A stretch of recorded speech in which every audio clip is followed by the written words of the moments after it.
The courtroom at Fort Benson simmered with tension as the afternoon sun slanted through dust-speckled windows. Sullivan Hargrove stood before the military tribunal, his weathered face impassive despite the weight of the charges against him. At 47, the former Union Army surgeon carried himself with the quiet dignity of a man who had witnessed too much death to fear judgment. Colonel Westfield's voice cut through the stifling air. "Dr. Hargrove, you stand accused of treason and aiding the enemy." His mustache twitched with barely contained contempt. "You deliberately saved the daughter of Red Lion, our most formidable Apache adversary, and provided strategic information to their tribe. Tell me why this court shouldn't hang you by sundown." Sullivan met the colonel's gaze without flinching. The chains around his wrists clinked softly as he shifted his stance. The packed courtroom held its collective breath. "Because I prevented a war," Sullivan replied, his voice low but clear, and the story begins with a gunshot in the twilight. 3 weeks ago. The crimson sunset bled across the Arizona sky as Sullivan pressed himself against a sun-baked boulder. Blood trickled from a graze wound on his arm, but he had no time to tend it. His faithful horse lay dead half a mile back. The bullet meant for him finding the loyal animal instead. 7 bullets remained in his Colt. A bone-handled Bowie knife hung at his belt, and his medical satchel, a constant companion through battlefields and frontier settlements, was slung across his shoulder. "I can track you till kingdom come, Doc," a voice shouted, carried by the canyon wind. "Blackwood wants that evidence buried with you." Sullivan checked his ammunition with practiced precision. Years as an army surgeon had taught him to remain calm in chaos. The evidence tucked inside his medical bag, a counterfeit Apache headdress, a dead militiaman's journal, and maps marking planned attacks, had to reach Fort Benson by dawn. Without it, Blackwood's militia would continue their raids disguised as Apache, and the territory would erupt into bloodshed. Memories of the Civil War battlefield flickered through Sullivan's mind. The endless stream of broken bodies, the screams of the dying, the stench of gangrene. He had sworn an oath to heal, yet found himself in a deadly game of cat and mouse across the unforgiving desert. The irony wasn't lost on him. Behind his stoic exterior lay a soul fractured by loss. 2 years after Appomattox, influenza had claimed his wife Margaret and their daughter Sarah. Sullivan had saved countless strangers on blood-soaked fields, yet couldn't save his own family. The failure had driven him west, where he became a traveling doctor among frontier settlements and army outposts. He carried a small leather journal listing every patient who had died under his care, a catalog of his failures and a reminder of his responsibility. The newest entries were Apache names from a measles outbreak that had swept through their encampments 5 years earlier. Despite his efforts, many had died, including the son of Chief Red Lion. That epidemic had been Sullivan's first extended exposure to the Apache. Before then, he'd shared the common frontier view, seeing them as mysterious, potentially dangerous, fundamentally different from settlers. He'd gone to their encampment reluctantly, expecting primitive superstition to hinder his medical work. Instead, he'd encountered sophisticated healing practices he couldn't fully comprehend, and a communal approach to suffering that humbled him. Still, he'd maintained professional distance, never fully bridging the cultural divide. Now Sullivan found himself in a narrow box canyon, sunset fading to twilight, with Blackwood's militia closing in. He needed to reach higher ground before darkness fully descended. As he calculated his next move, a soft moan cut through his thoughts. Sullivan froze, then followed the sound to a narrow crevice between 2 massive boulders. There, curled against the stone, lay a woman in traditional Apache dress. Blood darkened her shoulders, spreading across the intricate beadwork of her clothing. Her copper skin had paled from blood loss, her breathing shallow and labored. Recognition struck him instantly. Those distinctive features, the ceremonial knife at her belt. This was Elena Ayita Redhawk, daughter of Chief Red Lion, whose influence kept peace across 3 territories. Her death would ignite a war that would paint the desert red. For a heartbeat, Sullivan hesitated. Help her, and Blackwood's men would surely find them. Leave her, and hundreds might die in the conflict that would follow. The decision made itself. "Easy now," he whispered, approaching cautiously. Her eyes fluttered open, wild with pain and confusion. Her hand instinctively reached for her knife, but strength failed her. "I'm not here to hurt you," Sullivan said, slowly opening his medical satchel. I'm a doctor. Her dark eyes narrowed with recognition. The white medicine man, she said in perfect English, her voice barely audible. You failed to save my brother. The accusation landed like a physical blow. Sullivan paused, then continued preparing to treat her wound. Yes, he acknowledged. I tried everything I knew. It wasn't enough. Her gaze burned into him. Are you with them? The men who wear Apache faces but are not Apache? No, Sullivan replied firmly. I'm trying to stop them. A gunshot echoed through the canyon, closer than before. Sullivan glanced over his shoulder, then back at Elena. We need to move. Can you stand? Elena struggled to rise, then collapsed back against the stone. Leave me. Save yourself, doctor. Sullivan shook his head. That's not how this works. With practiced efficiency, he tore strips from his shirt to create a temporary bandage. This will hurt. He lifted her in one fluid motion, ignoring her sharp intake of breath. The bullet had passed through her shoulder, a clean wound, but she'd lost considerable blood. She needed proper medical attention, but first they needed shelter. There is a place, Elena whispered against his chest as he carried her through deepening shadows. Sacred caves, half-mile west, behind the twisted juniper. Sullivan adjusted his course, every sense alert for signs of pursuit. Elena's weight seemed to increase with each step as twilight surrendered to darkness. The stars emerged, cold and brilliant against the desert sky, offering just enough light to navigate the treacherous terrain. The twisted juniper appeared like a sentinel against the night sky, its gnarled form unmistakable even in darkness.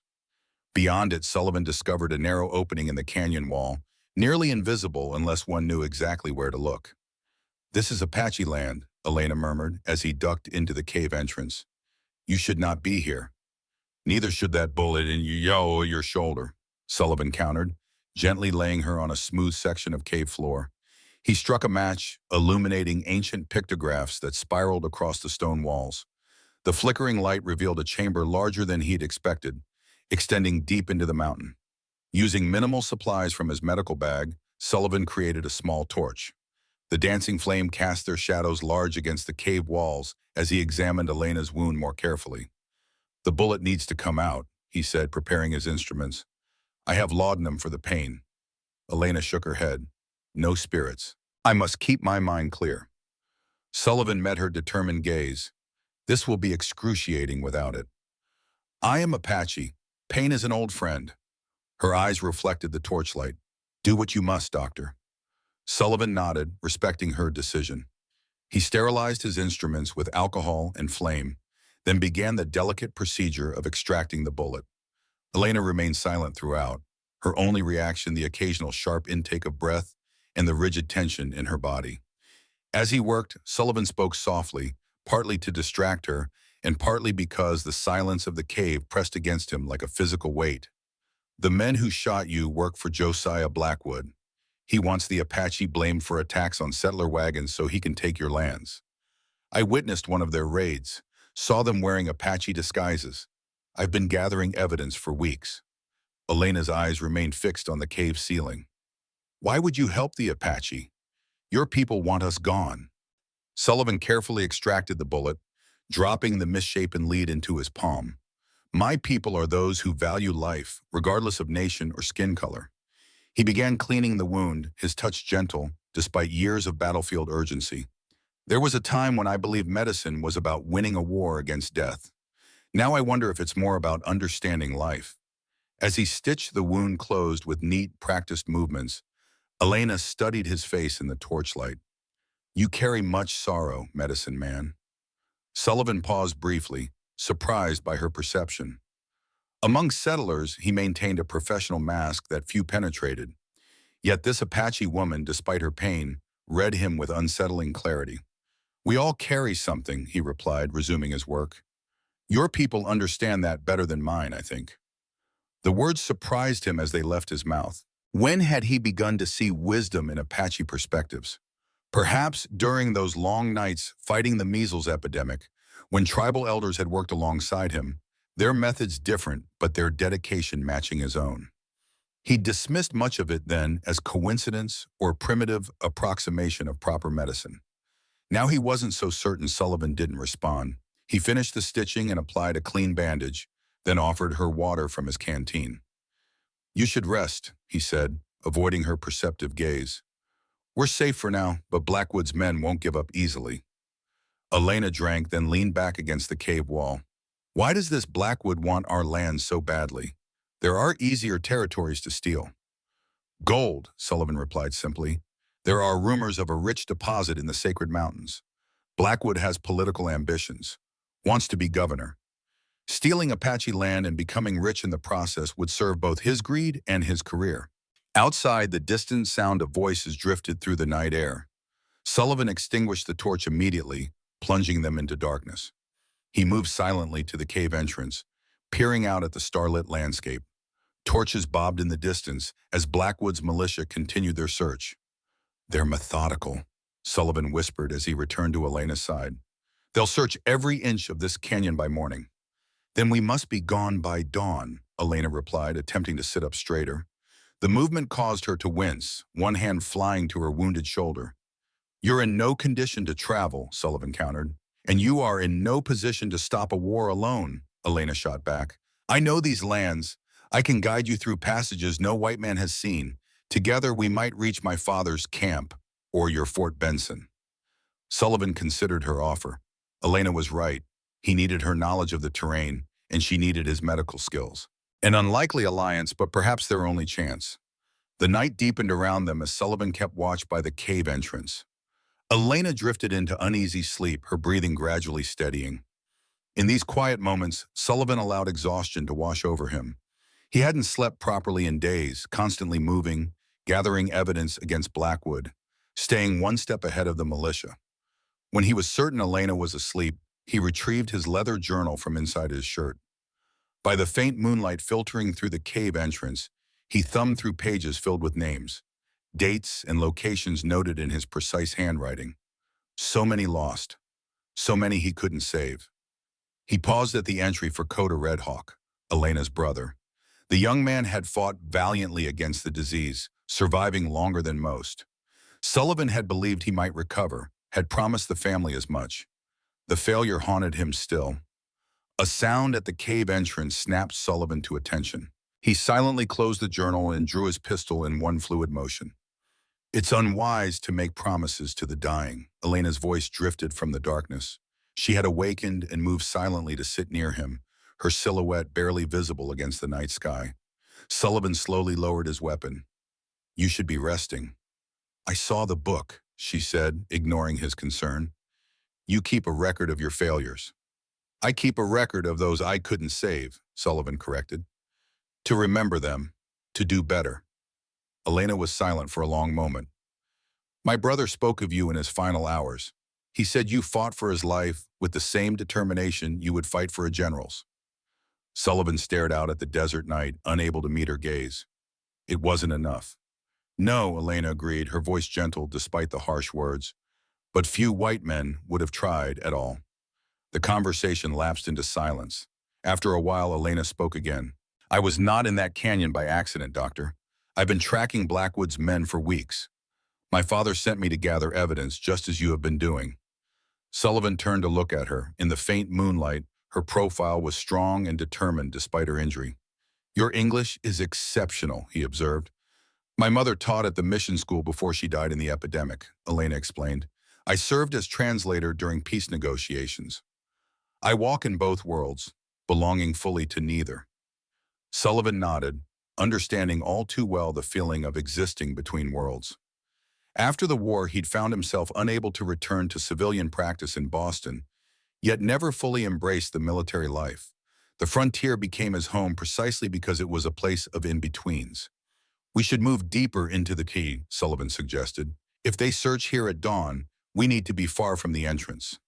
Elena nodded, accepting his help to stand. Together they moved through the darkness, Elena guiding them with whispered directions, despite never having been in this particular cave system before. "All the sacred caves connect," she explained as they navigated the narrow passages. "Our ancestors mapped them generations ago." The cave widened into another chamber, this one larger than the first. As their eyes adjusted to the darkness, Sullivan could make out more elaborate pictographs covering the walls and ceiling. "What do they mean?" he asked, gesturing to the ancient images. Elena traced her fingers over a spiral pattern. This tells of the creation. These, she pointed to a series of handprints, are the marks of our medicine people through the generations. Sullivan studied the markings with respect. Your people have been here a long time. Since before your people even knew this land existed, Elena confirmed. Yet Blackwood would erase all of this for gold and power. Sullivan set down his medical bag and helped Elena settle against the wall. Try to rest. I'll keep watch. Wake me in 2 hours, Elena instructed. You need sleep too, doctor, or you'll be of no use to either of us. Sullivan nodded, though he had no intention of sleeping. As Elena's breathing slowed into the rhythm of slumber, he allowed his mind to drift back to the last time he'd treated an Apache patient. The measles outbreak had devastated the tribe, striking hardest among the very young and the elderly. Sullivan had worked tirelessly, employing every technique he knew, but the disease proved merciless. Chief Red Lion had watched in stoic silence as his son slipped away despite Sullivan's efforts. The chief's final words to him had been neither grateful nor condemning, merely an acknowledgement. You fought as you could with the weapons you have. Our battle continues elsewhere. Sullivan had never been sure if it was forgiveness or dismissal. Hours passed in vigilant silence. Occasionally, distant voices echoed through the cave system, but none seemed to approach their hiding place. Elena slept fitfully, sometimes murmuring in Apache, sometimes lying so still that Sullivan checked to ensure she still breathed. Near dawn, Sullivan finally allowed exhaustion to claim him. He leaned against the cool stone wall, intending to rest his eyes for just a moment. He awoke to the barrel of a pistol pressed against his temple. Easy now, a young man's voice said quietly. Don't move, and don't shout. Sullivan opened his eyes slowly. The man before him wore the dust-covered uniform of Blackwood's militia, but his face lacked the hardened cruelty Sullivan had observed in the others. He was young, perhaps 25, with intelligent eyes that held uncertainty despite the steadiness of his gun hand. Lieutenant Mitchell, Sullivan said, recognizing him from a previous encounter in a frontier town. I thought you had more honor than to ride with Blackwood's butchers. The gun barrel pressed harder. Shut up, Doc. Where's the Apache woman? We know she's wounded and with you. Sullivan's eyes flicked to the spot where Elena had been sleeping. Empty. Somehow she had slipped away without either of them noticing. Gone, Sullivan answered truthfully. Probably halfway to her people by now. Mitchell's jaw tightened. You're lying. There's no way out of this chamber except past me. Then I suggest you look harder, Sullivan replied calmly. Apache know these caves better than either of us. A flicker of movement behind Mitchell was Sullivan's only warning before Elena emerged from the shadows. With lightning speed, she pressed her ceremonial knife to the young lieutenant's throat. Drop the gun, she ordered, her voice deadly calm. Mitchell froze, then slowly lowered his weapon. Sullivan retrieved it smoothly. How did you? Mitchell began. These caves have passages you cannot see, Elena interrupted. Now why are you alone? Where are the others? Mitchell swallowed, the knife edge pressing against his Adam's apple. I separated from the main group, wanted to find the doctor myself. Sullivan studied the young man's face. Why? A tense silence stretched between them. Because I need to know the truth, Mitchell finally admitted. Blackwood said we were protecting settlers from Apache raids, but he hesitated. The things I've seen, the orders we've been given, none of it adds up. Sullivan exchanged a glance with Elena. She nodded slightly, but kept her knife in place. Show him, she said. Sullivan reached into his medical bag and withdrew the counterfeit Apache headdress in the journal. Blackwood's men have been attacking settler wagons disguised as Apache, creating a pretext for war. I've been gathering evidence for weeks. Mitchell's face paled as he examined the items. Jesus Christ, he whispered. I knew something wasn't right, but this? There's more, Sullivan continued. Blackwood has convinced the army that the Apache are planning a major attack. A cavalry unit is being dispatched to solve the Apache problem once and for all. Mitchell looked up sharply. Captain Westfield's company. They're already en route. Should reach the Apache encampment by tomorrow morning. Elena's knife hand trembled slightly. My people will be massacred. Not if we can reach them first, Sullivan said firmly. Mitchell, you have a choice to make. Ride with us or stay here. But if you try to stop us, I won't be able to control what happens next. Mitchell looked between them, internal conflict evident in his expression. Finally, his shoulder sagged. "My sister needs the money I send home," he said quietly. "That's why I took Blackwood's job. But I didn't sign up for massacring innocent people or starting wars." He straightened his posture. Decision made. "I'll help you. But we need to move fast. Blackwood's other men are searching the eastern passages. They'll be here soon." Elena slowly lowered her knife. "Can we trust him?" she asked Sullivan in Apache, a language she assumed Mitchell wouldn't understand. "We have little choice," Sullivan replied in the same tongue, surprising both Elena and Mitchell. "And sometimes trust must begin somewhere." Mitchell's eyebrows rose. "You speak Apache?" "Enough to get by," Sullivan answered, switching back to English. "I learned during the epidemic. Never know when understanding your patient might save their life." Elena studied Sullivan with new interest before turning to Mitchell. "If you betray us, the knife will find your throat again. And next time, it will not leave." Mitchell nodded. "Understood. Now we need to move. The main cavern connects to a passage that leads to the western ridge. We can avoid the search parties if we hurry." Elena gathered her strength, fighting through the pain of her wound. Sullivan noticed her struggle and offered support, which she reluctantly accepted. Together, the three unlikely allies moved deeper into the cave system, guided by Mitchell's scouting knowledge and Elena's ancestral understanding of the sacred passages. As they navigated the narrow tunnels, Sullivan observed how Mitchell repeatedly glanced at Elena's wounded shoulder with unmistakable guilt. "Was it your bullet?" Sullivan asked quietly when Elena moved ahead to scout a junction. Mitchell's jaw tightened. "I was ordered to fire on any Apache seen near Blackwood's land claims.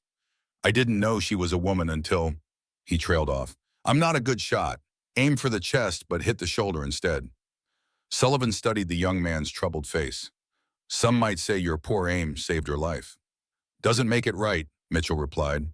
"I enlisted to protect people after the war. Somewhere along the way, I lost sight of that." Their conversation halted as Elena returned. The passage splits ahead. One path leads up toward the ridge, the other deeper into the mountain. A distant echo of voices reached them. Blackwood's men, drawing closer. "Ridge path," Mitchell suggested. "We can make better time above ground." Elena shook her head. "Too exposed. The deeper path will lead us to an exit near the Shadow Rocks. From there, we can reach my father's camp by nightfall." Sullivan considered both options. "How much farther can you go without rest?" he asked Elena, noting the pallor beneath her copper skin. "As far as necessary," she replied with stubborn pride. Sullivan made his decision. "We take the deeper path. Mitchell, you should double back, rejoin the search party. Tell them you found signs we went toward the ridge." Mitchell frowned. "You're trusting me to lie for you?" "I'm trusting you to do what your conscience tells you is right," Sullivan corrected. After a moment's hesitation, Mitchell nodded. "I'll do what I can to misdirect them. If I can slip away, I'll try to delay the cavalry somehow." "Be careful," Sullivan warned. "Blackwood won't hesitate to eliminate anyone who threatens his plans." "I know," Mitchell replied grimly. "That's why I came looking for you alone. Half the men in our unit have accidents when they ask too many questions."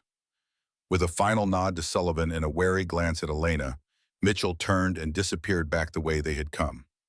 "You trust too easily," Elena observed as they continued down the deeper passage. "Not trust," Sullivan clarified. "Hope. Sometimes it's all we have." As they prepared to continue their journey, Sullivan packed his medical supplies with methodical precision.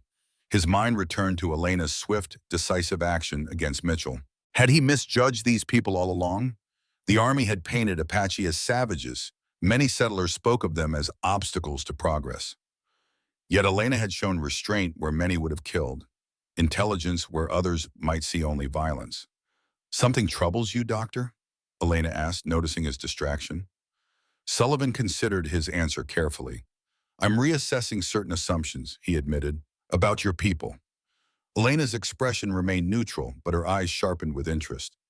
"And what have you concluded?" "That I've been viewing a complex culture through a narrow lens," he said. "It's unsettling to recognize one's blindness." Elena studied him for a long moment. "The first step toward true seeing," she said finally, "is acknowledging that you cannot see." Sullivan nodded slowly, feeling as though some fundamental barrier had begun to crumble within him. The passage narrowed further, forcing them to proceed single file. The air grew cooler and damper as they descended, the ancient stone walls occasionally adorned with faded pictographs that Elena would pause to touch reverently despite her injury. My ancestors walked these paths, she explained. They left messages for those who would follow. Sullivan noticed how she traced certain symbols with particular attention. What did they say? Many things, warnings of dangerous passages, directions to water sources. She paused at a complex spiral pattern. This one speaks of the place where spirits cross between worlds. Sullivan studied the marking with academic interest. A religious symbol? Elena gave him a measuring look. To you, perhaps. To us, it is knowledge of what is. They continued in silence until the passage opened into another large chamber. Unlike the previous caves, this one glistened with moisture. A small underground spring bubbled from the rock wall, creating a shallow pool before disappearing back into the earth. We can rest here, Elena said, her strength visibly waning despite her determination. The water is safe. Sullivan helped her sit beside the pool. He checked her bandages, relieved to find the wound wasn't bleeding again despite their difficult journey. Drink, he instructed, cupping water in his hands. You've lost blood. You need fluids. Elena obeyed, drinking deeply from the clear spring. Sullivan did the same, the cold water revitalizing him after hours in the dry, dusty passages. As Elena rested, Sullivan took the opportunity to properly examine the cave. The walls here contained the most elaborate pictographs he'd seen yet. Entire hunting scenes, celestial patterns, and human figures engaged in what appeared to be ceremonial activities. This place is important, he observed. Elena nodded. It is a teaching cave, where young ones learn our history and ways. Sullivan noticed a curious pattern repeated throughout the images, a mountain with a distinctive double peak. Something about it seemed familiar. That mountain, he said, pointing. I've seen it before. Elena studied him with sudden intensity. Where? Sullivan reached into his medical bag and withdrew the map he'd taken from Blackwood's militia. He unfolded it carefully, revealing a detailed survey of the territory with various locations marked for planned Apache attacks. Here, he said, indicating a heavily circled area.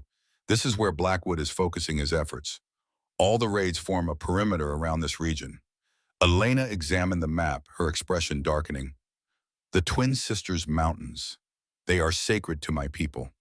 She traced the outline on the map, and directly beneath them lies the gold that Blackwood seeks. Sullivan looked between the ancient pictographs and the modern map. Your people have known about the gold all along. For generations, Elena confirmed, we have always known what lies beneath those mountains. But the gold belongs to the earth, not to men. To take it would be to destroy the sacred balance. Sullivan understood now why Blackwood was so determined. A gold deposit known to the Apache but kept secret from white settlers would be worth killing for, worth starting a war for. This is the evidence we need, Sullivan said. If we can prove Blackwood knows about the gold deposit and is orchestrating fake Apache raids to claim the land.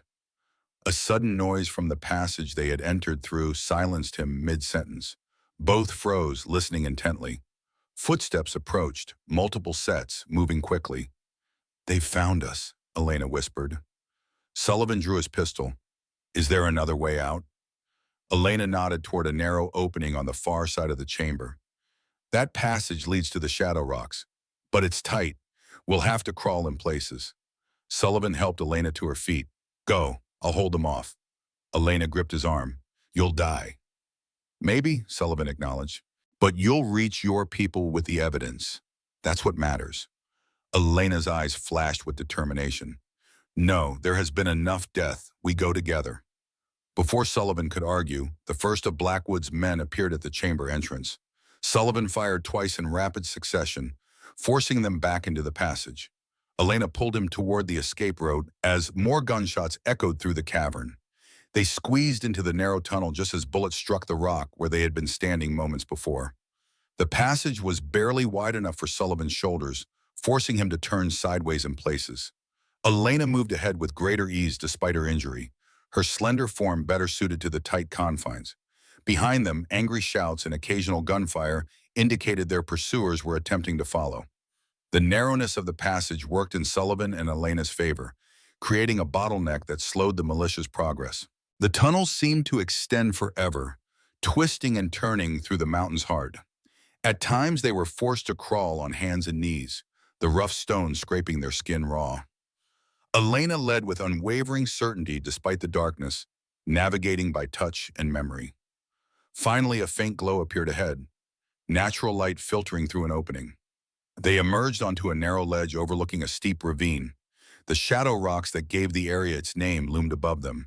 Massive boulders balanced precariously atop one another, casting long shadows across the landscape. "We can follow the ridgeline," Elena said, pointing to a barely visible trail that wound along the cliff face.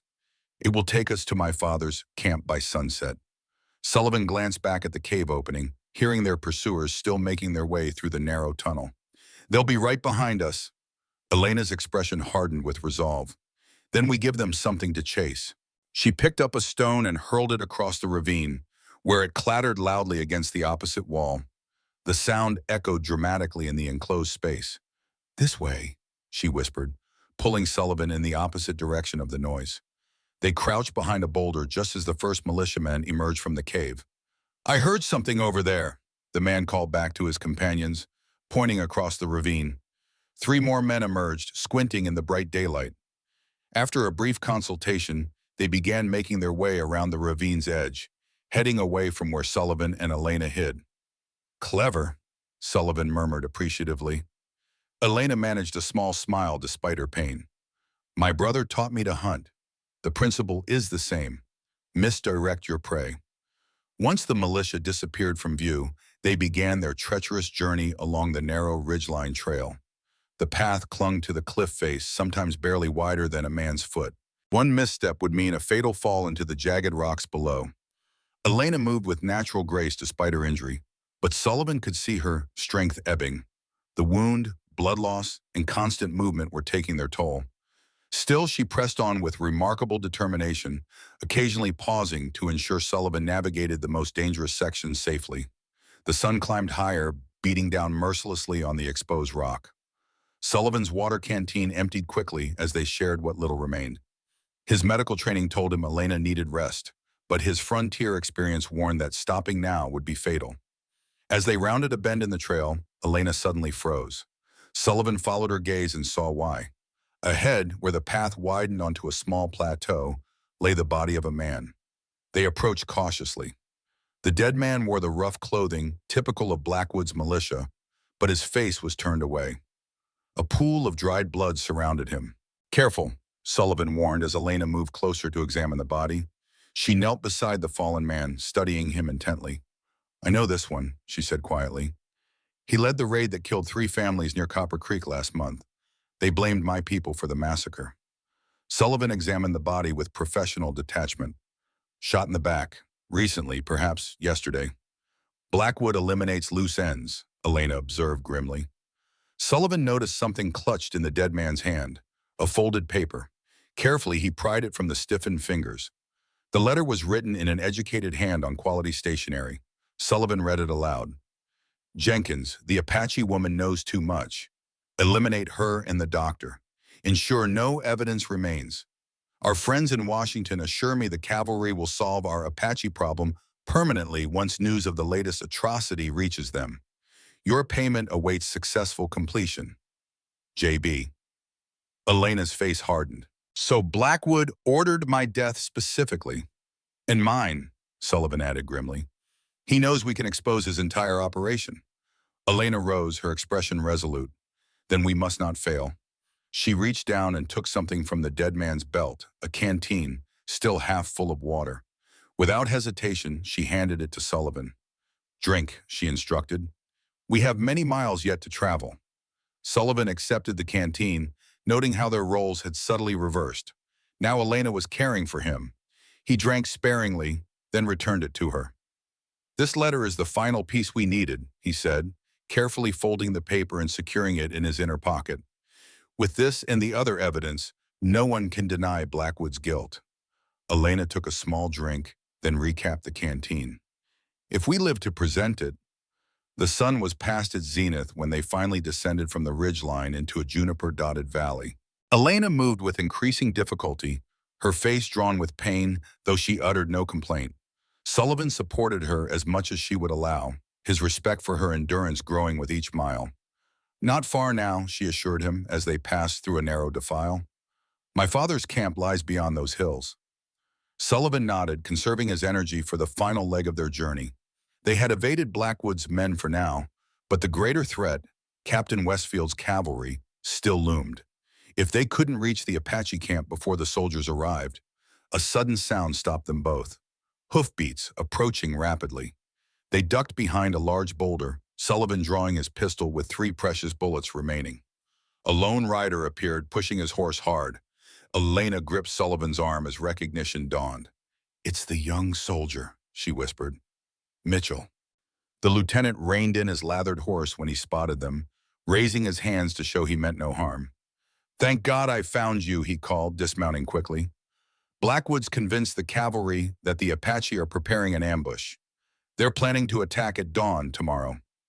Sullivan emerged from cover, Elena following cautiously. "How did you find us?" "Tracked you from the Shadow Rocks," Mitchell explained. "I grew up hunting in Kentucky. Reading sign is second nature." Elena studied him skeptically. "Why come alone? Why not bring more men?" Mitchell's expression darkened.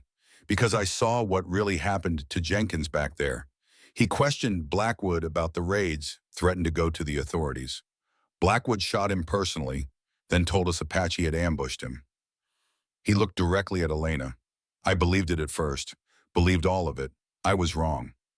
Sullivan measured the young man's sincerity. "What's your plan now?" "The cavalry's camped 10 miles south," Mitchell said. "I told them I was scouting ahead. They're expecting me back by nightfall with intelligence on Apache positions." "And if you don't return?" Elena asked. "They'll assume I was killed by Apache scouts," Mitchell replied grimly, "which will only reinforce their determination to attack at dawn." Sullivan considered their options. "We need to split up. Elena, you must reach your father with the evidence. Warn him about the cavalry." "And you?" Elena challenged. "Mitchell and I will return to the cavalry camp. Try to convince Captain Westfield of the truth." Elena shook her head. "They will arrest you as a traitor, or worse." "Perhaps," Sullivan acknowledged, "but it's our best chance to prevent bloodshed on both sides." Mitchell nodded in agreement. "I'll testify to what I've seen. Not all the officers are in Blackwood's pocket." Elena stood silent for a long moment, her dark eyes unreadable. Finally, she reached for the ceremonial knife at her belt and held it out to Sullivan. "Take this," she said. "Show it to my father if I fail to reach him. He will know you speak truth." Sullivan accepted the knife, understanding the significance of her trust. "I'll do everything in my power to prevent war." "As will I," Elena promised. She turned to Mitchell. "Your horse. I need it more than you now." Mitchell hesitated only briefly before handing over the reins. "It's the least I can do." With Mitchell's help, Elena mounted despite her injured shoulder. She looked down at Sullivan, something unspoken passing between them. "Ride safely," Sullivan said simply. Elena nodded once.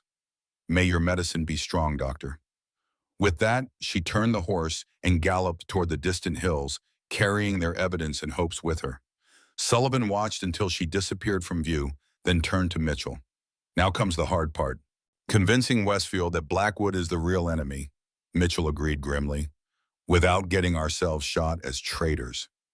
Together they set off toward the cavalry camp, walking steadily through the lengthening afternoon shadows. The weight of Elena's knife hung heavy at Sullivan's belt, a symbol of trust, responsibility, and the fragile possibility of peace in a land too acquainted with blood and betrayal. Behind them, the sun sank lower toward the western horizon. Ahead lay uncertainty and danger. But for the first time in years, Sullivan felt something he'd nearly forgotten. Purpose that transcended mere survival, and the faint stirring of hope in a heart long accustomed to loss. Dusk painted the desert in shades of amber and purple as Sullivan and Mitchell approached the cavalry camp. Campfires flickered in the growing darkness, illuminating the neat rows of tents and the silhouettes of soldiers moving about their evening duties. The American flag hung limp in the still evening air above Captain Westfield's command tent. Sullivan felt the weight of Elena's ceremonial knife against his hip, a constant reminder of their fragile alliance and the lives hanging in the balance. Beside him, Mitchell's face had grown increasingly tense as they neared the encampment. "Second thoughts, Lieutenant?" Sullivan asked quietly. Mitchell's jaw tightened. "Not about doing what's right, just calculating our odds of surviving it." He paused, scanning the camp's perimeter. "Westfield is a career soldier, ambitious. Blackwood's been filling his ear for months about the Apache threat. And yet you believe he might listen to reason?" "Westfield values his honor," Mitchell replied. "If we can present compelling evidence—" He broke off as a sentry's voice rang out. "Halt! Identify yourselves!" Mitchell stepped forward, straightening his posture. "Lieutenant Thomas Mitchell, returning from reconnaissance." Two soldiers emerged from the shadows, rifles raised. Their expressions shifted from alertness to confusion as they recognized Mitchell and noted Sullivan's presence. "Who's this?" the older sentry demanded, gesturing towards Sullivan with his rifle. "Dr. Sullivan Hargrove," Mitchell answered smoothly. "Traveling physician. I found him treating settlers near Copper Creek. He has critical intelligence for Captain Westfield." The sentries exchanged dubious glances. "The captain's in conference with Mr. Blackwood," the younger one said. "Came in about an hour ago." Sullivan felt his stomach tighten. If Blackwood was already here, their task had just become significantly more dangerous. Mitchell nodded as though this news was expected. "All the more reason the captain needs to hear what the doctor has to say. We'll report directly." The older sentry hesitated, then lowered his rifle. "Your responsibility, Lieutenant, but the captain gave orders not to be disturbed." "I'll bear the consequences," Mitchell assured him, leading Sullivan into the camp. As they walked between the orderly rows of tents, Sullivan noted the efficiency of the military operation. These were experienced soldiers, well-equipped and disciplined, a formidable force against the Apache, who would be expecting no trouble in their own territory. "How many men?" Sullivan asked in a low voice. "Full company, 75 mounted troops, well armed." Mitchell kept his eyes forward as they walked, enough to massacre an unsuspecting encampment. They approached the large command tent at the center of the camp. Light spilled from its entrance, along with the murmur of voices engaged in serious discussion. Mitchell paused just outside the tent flap. "Follow my lead," he whispered. "Let me speak first." Sullivan nodded, mentally preparing himself for the confrontation to come. Mitchell squared his shoulders, then pushed aside the tent flap and stepped inside with Sullivan close behind. The scene inside froze at their entrance. Captain James Westfield stood behind a field desk covered with maps, his weathered face locked in an expression of surprise and irritation. Across from him stood Josiah Blackwood, impeccably dressed despite the frontier setting, his silver-streaked beard neatly trimmed, his eyes cold and calculating. Three other officers were present, their conversation halted mid-sentence. A heavy silence filled the tent as all eyes fixed on the newcomers. "Lieutenant Mitchell," Westfield said, his voice dangerously quiet, "I believe I left orders not to be disturbed." Mitchell saluted crisply. "My apologies, Captain, but I've discovered information that cannot wait until morning." Blackwood's gaze shifted to Sullivan, his expression hardening. "What is this man doing here?" "This is Dr. Sullivan Hargrove," Mitchell explained, "a respected physician who has served both the Army and frontier settlements. He brings evidence of—" "I know exactly who he is," Blackwood interrupted, turning to Westfield. "Captain, this man is a suspected Apache sympathizer who stole private documents from my company and disappeared with an Apache woman responsible for coordinating attacks on settlers." Westfield's hand moved to rest on his sidearm. "Is this true, Doctor?" Sullivan met the captain's gaze steadily. "I've uncovered evidence that Mr. Blackwood's militia has been conducting raids disguised as Apache, deliberately provoking conflict to justify seizing tribal lands." The tent erupted in murmurs. Westfield silenced them with a raised hand, his expression unreadable. "That's a serious accusation, Doctor. What evidence do you claim to have?" Before Sullivan could answer, Blackwood stepped forward. "Captain, this man is clearly delusional. I've come directly from speaking with survivors of yesterday's Apache attack on the Williams family homestead. 3 dead, including a child." "A tragic incident indeed," Sullivan responded, keeping his voice calm despite the rage building inside him. "But was it truly Apache who committed this atrocity, or men wearing Apache disguises?" He reached slowly into his medical bag, careful not to make any sudden movements that might be misinterpreted. From it, he withdrew the counterfeit Apache headdress. This was taken from one of Blackwood's militiamen after a raid. Examine it closely, Captain. The beadwork is wrong. The feathers are dated, not natural. No Apache would wear such a poor imitation of their sacred items. Westfield took the headdress, studying it with narrowed eyes while Blackwood's face darkened with anger. This proves nothing, Blackwood snarled. He could have acquired this anywhere. Sullivan reached into his pocket and carefully extracted the letter they'd found on Jenkins's body. This letter was recovered from one of your men, Mr. Blackwood. A man shot in the back after he threatened to expose your scheme. Mitchell stepped forward. I can testify that Jenkins was murdered on Blackwood's direct orders, sir. I was there when Blackwood claimed Apache had ambushed him, but there was no sign of Apache presence. Westfield read the letter, his expression growing more troubled with each line. The other officers exchanged glances, the atmosphere in the tent shifting perceptibly. Blackwood's composure cracked. This is absurd. Captain, we are wasting precious time. The Apache are preparing for war. Your orders are clear. Neutralize the threat before more innocent settlers die. My orders, Westfield said slowly, are to protect American citizens and maintain peace in the territory. He looked up from the letter. That includes preventing unnecessary bloodshed based on false information. Hope flickered in Sullivan's chest, but Blackwood wasn't finished. He turned to address the other officers directly. Gentlemen, consider the source of these wild accusations. A disgraced Army surgeon who abandoned his post to live among savages. A junior lieutenant with no combat experience. Against my word, a prominent businessman who has invested his fortune in developing this territory for the benefit of all. He gestured dismissively toward Sullivan. Ask yourselves, who stands to gain from delaying military action? Only the Apache and their sympathizers. The seeds of doubt Blackwood planted found fertile ground in the officers' expressions. Westfield placed the letter on his desk, his face troubled, but resolute. Dr. Hargrove, while these documents raise questions, they are insufficient to countermand standing orders. We will proceed with our mission as planned. He turned to Mitchell. Lieutenant, you will remain in camp under supervision until we determine the truth of these matters. Captain, Mitchell began, but was silenced by Westfield's raised hand.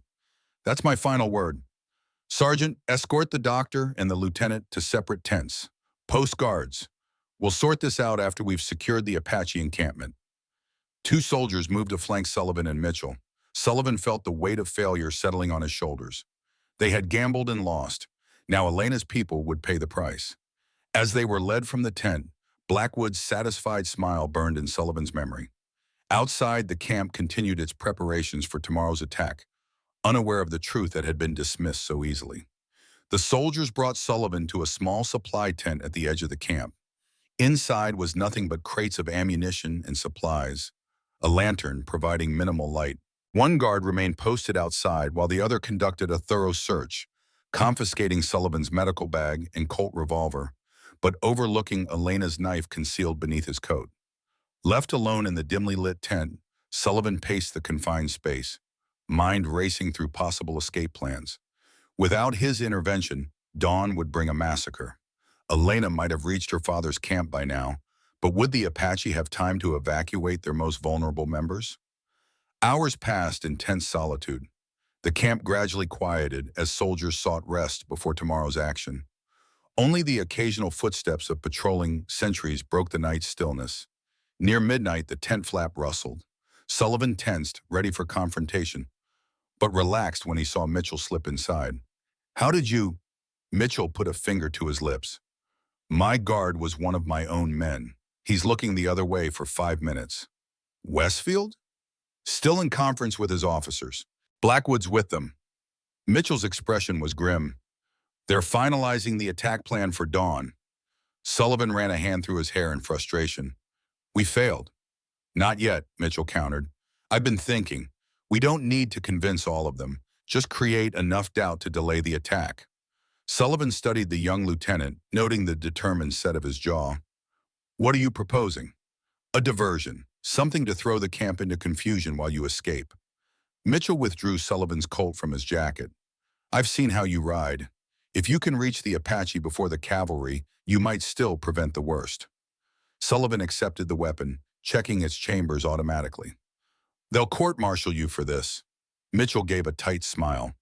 "Probably, but I enlisted to protect people, not murder them for a land grabber's profit." The young man's courage impressed Sullivan. "Your sister would be proud." "Sarah's the reason I'm doing this," Mitchell confessed. "She's always had a clear sense of right and wrong, simpler than all my military regulations." He glanced toward the tent entrance. "I'll set fire to the supply wagons on the far side of camp. When you hear the commotion, head southeast. There's a ravine that will provide cover until you're clear."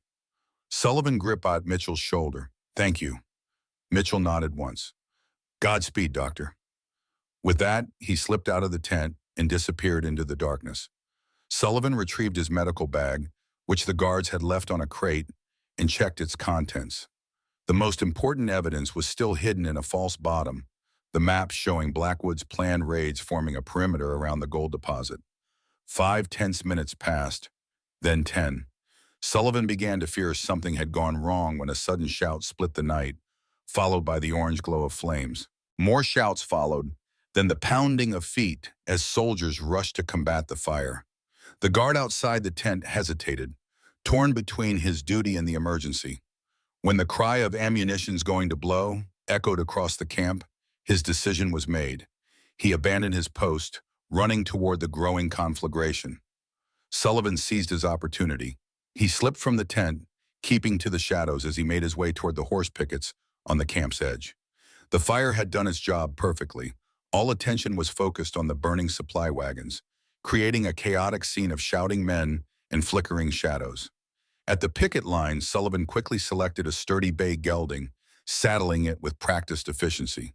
As he mounted, a rifle shot cracked through the night, followed by a commanding voice. "Stop that man!" Sullivan dug his heels into the horse's flanks, urging it into a gallop.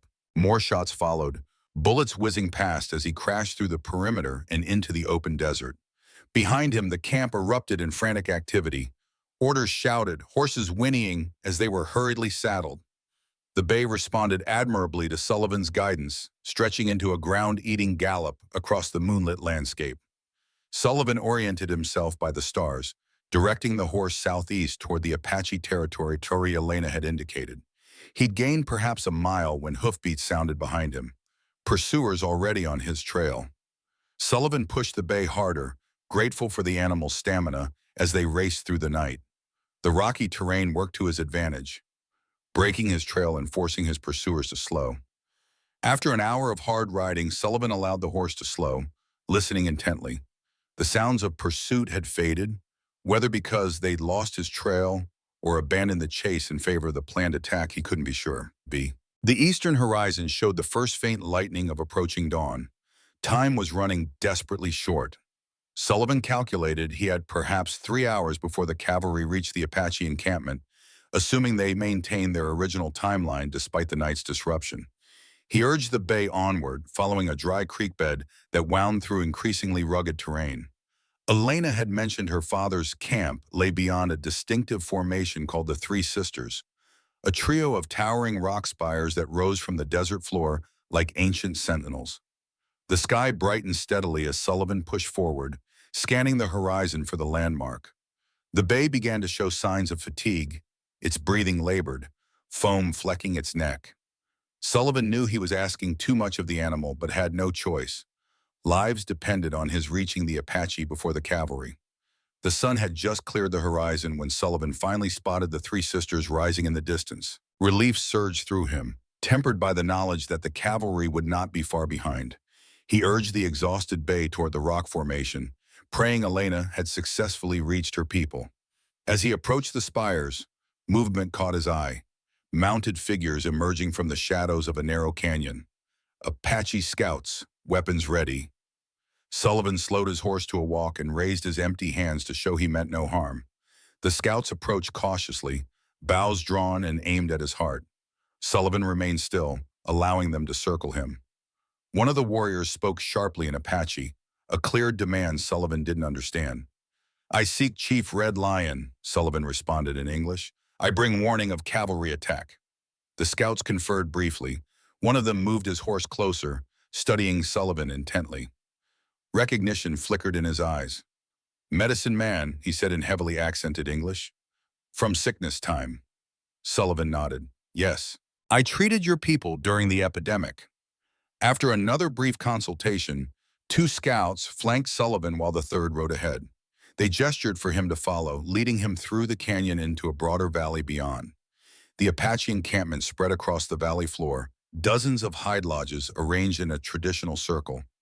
Women moved about mourning, cooking fires while children played nearby. The peaceful domesticity of the scene made the threat of imminent cavalry attack all the more horrifying. The scouts led Sullivan to the center of the camp, where a large lodge stood. Outside it, several men were engaged in serious discussion, including an imposing figure Sullivan recognized immediately, Chief Red Lion, his lined face grave beneath a shock of iron-gray hair. Beside him stood Elena, her wounded shoulder now properly bandaged with tribal medicines. Her eyes widened in surprise as Sullivan approached. "Dr. Hargrove," she exclaimed, "how did you escape?"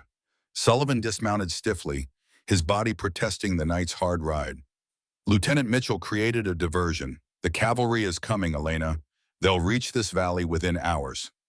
Chief Red Lion studied Sullivan with penetrating eyes before speaking in perfect, unaccented English. "My daughter has told me of your journey together and the evidence you've gathered against this man Blackwood." Sullivan blinked in surprise at the chief's flawless English. Elena noticed his reaction and explained, "My father served as a scout for the Union Army during your Civil War. He speaks 4 languages fluently." Red Lion nodded. "I have seen firsthand the best and worst of white men's ways. Now it seems we must once again prove our peaceful intentions while under threat of annihilation." "Have you begun evacuating the women and children?" Sullivan asked urgently. "No," the chief replied. "We will not run." Sullivan stared in disbelief. "Chief, with all due respect, the cavalry is coming with a full company, 75 mounted troops with rifles and orders to neutralize what they believe is a hostile force." Red Lion's expression remained impassive. "And if we flee, what then? They will burn our homes, destroy our winter provisions, and call it victory. We will starve before the first snow, or they will hunt us in the mountains, picking off our people one by one." He gestured toward the camp. "Here at least we stand together. We show them we are families, not warriors preparing for war." Sullivan understood the chief's reasoning, but couldn't accept the risk. "They've been convinced you are planning an ambush. Seeing women and children might not be enough to stay their hand, especially with Blackwood poisoning their minds." Elena touched his arm gently. "We have sent messengers to other bands with the evidence you provided. If we die, the truth dies with us. This way, whatever happens, Blackwood's crimes will be known." The fatalistic acceptance in her voice chilled Sullivan. He looked around the camp, at the children playing, the elders sitting in the morning sun, the normality of life continuing despite the shadow of approaching doom. "There must be another way," he insisted. Red Lion studied him thoughtfully. "You have already risked much for my people, medicine man. You could have continued to Fort Benson with your evidence, yet you came here instead." "I gave my word," Sullivan said simply. The chief nodded as though confirming something to himself. "The cavalry respects certain symbols, does it not? A flag of truce, emissaries." Sullivan considered this. "Yes, by military convention, they should honor a white flag and hear out your representatives before taking action." "Then we will meet them beyond the canyon mouth," Red Lion decided. "Not as supplicants, but as equals seeking truth." He turned to Elena. "Daughter, prepare our strongest evidence against Blackwood. Select 5 of our most disciplined warriors to accompany us, unarmed." Elena nodded, her face reflecting both pride in her father's courage and fear for what was to come. Red Lion returned his attention to Sullivan. "Will you stand with us, medicine man? Your presence may give the cavalry officer pause." The request carried enormous weight.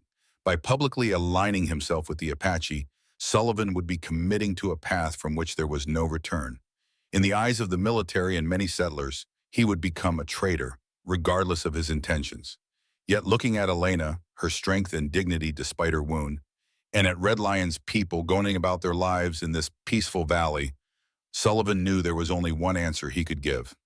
"I will stand with you," he promised. "But let me speak first to Captain Westfield. He's a career officer, concerned with his honor and reputation. If I can make him understand the evidence before Blackwood intervenes. Red Lion considered this, then nodded. We will prepare while you rest and eat. You have ridden hard to bring us warning, a debt we acknowledge.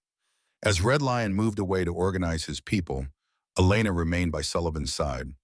You should have continued to Fort Benson, she said quietly. It would have been safer. Sullivan watched the Apache community mobilizing with calm efficiency. Safety isn't always the highest value, Elena. She studied his face intently. What drives you, Doctor? Why risk everything for people not your own? The question struck deeper than she likely intended. Sullivan thought of his leather journal filled with the names of those he couldn't save, his wife and daughter among them. He thought of the battlefields where he'd patched together broken men only to send them back into the slaughter. He thought of the promises he'd made and broken, and the few he'd managed to keep. Perhaps I'm tired of standing aside while preventable tragedies unfold, he finally answered. Or perhaps I've seen enough death to last several lifetimes.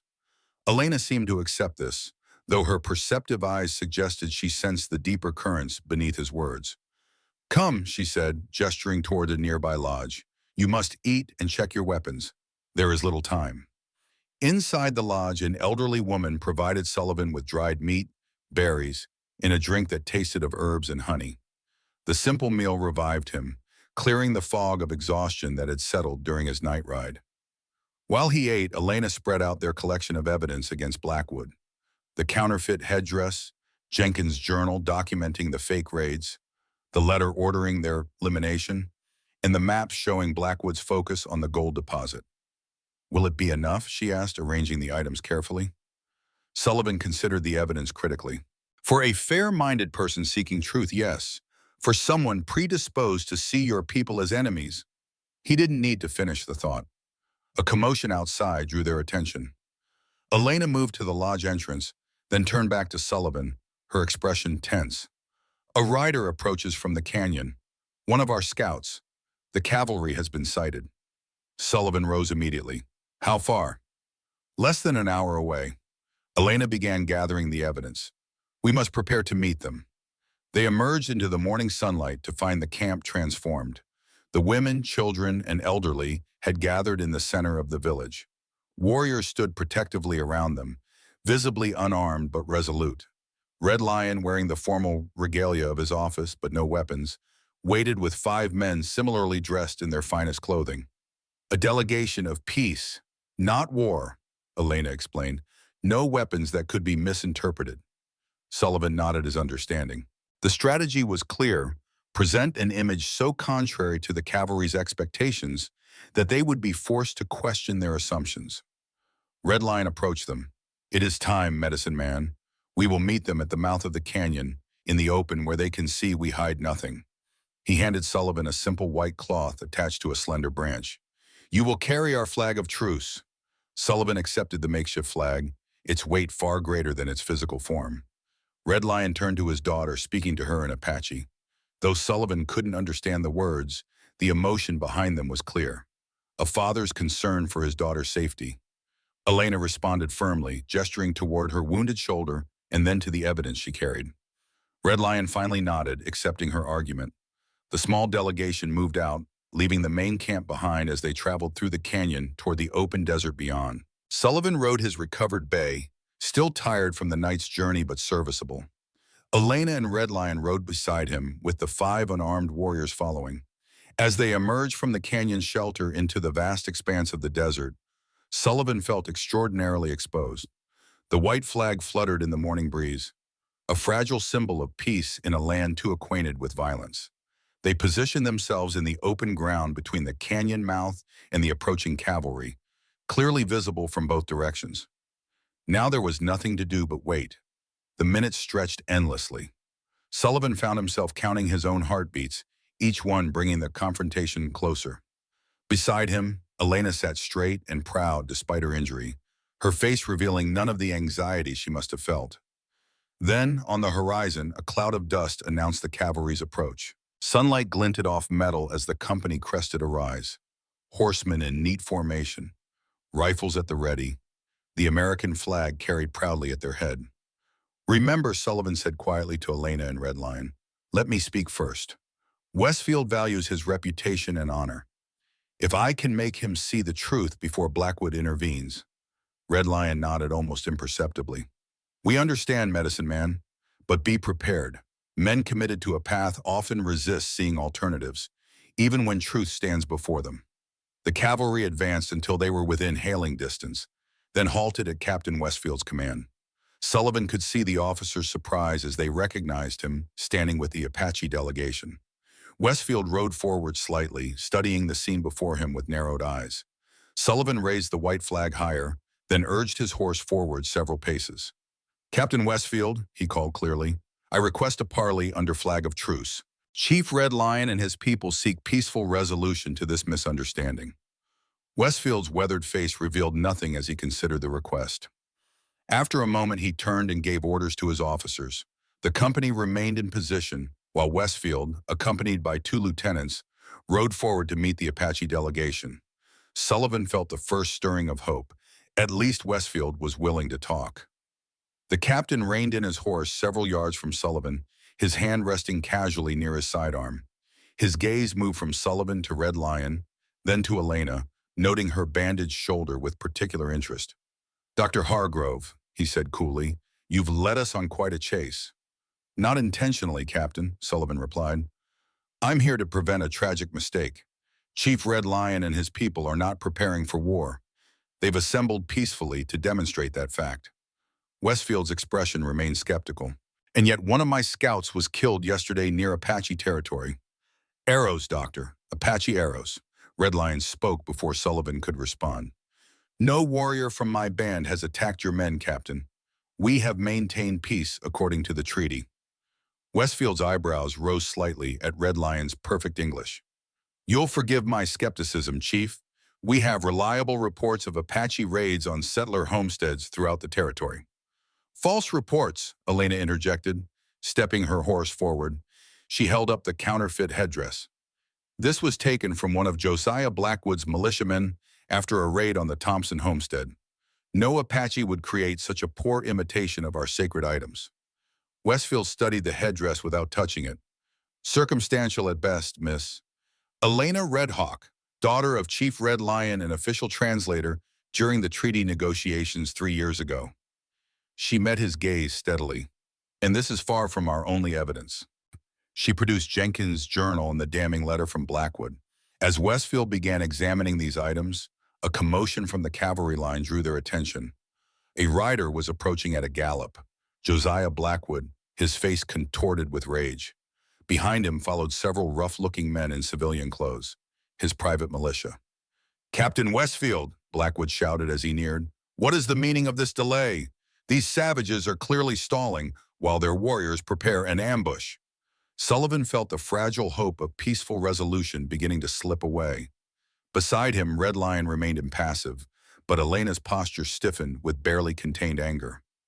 Blackwood reined in beside Westfield, deliberately positioning himself between the captain and the Apache delegation. I warned you of their treachery. Now I find you parleying with the very man who stole my private documents and consorts with our enemies.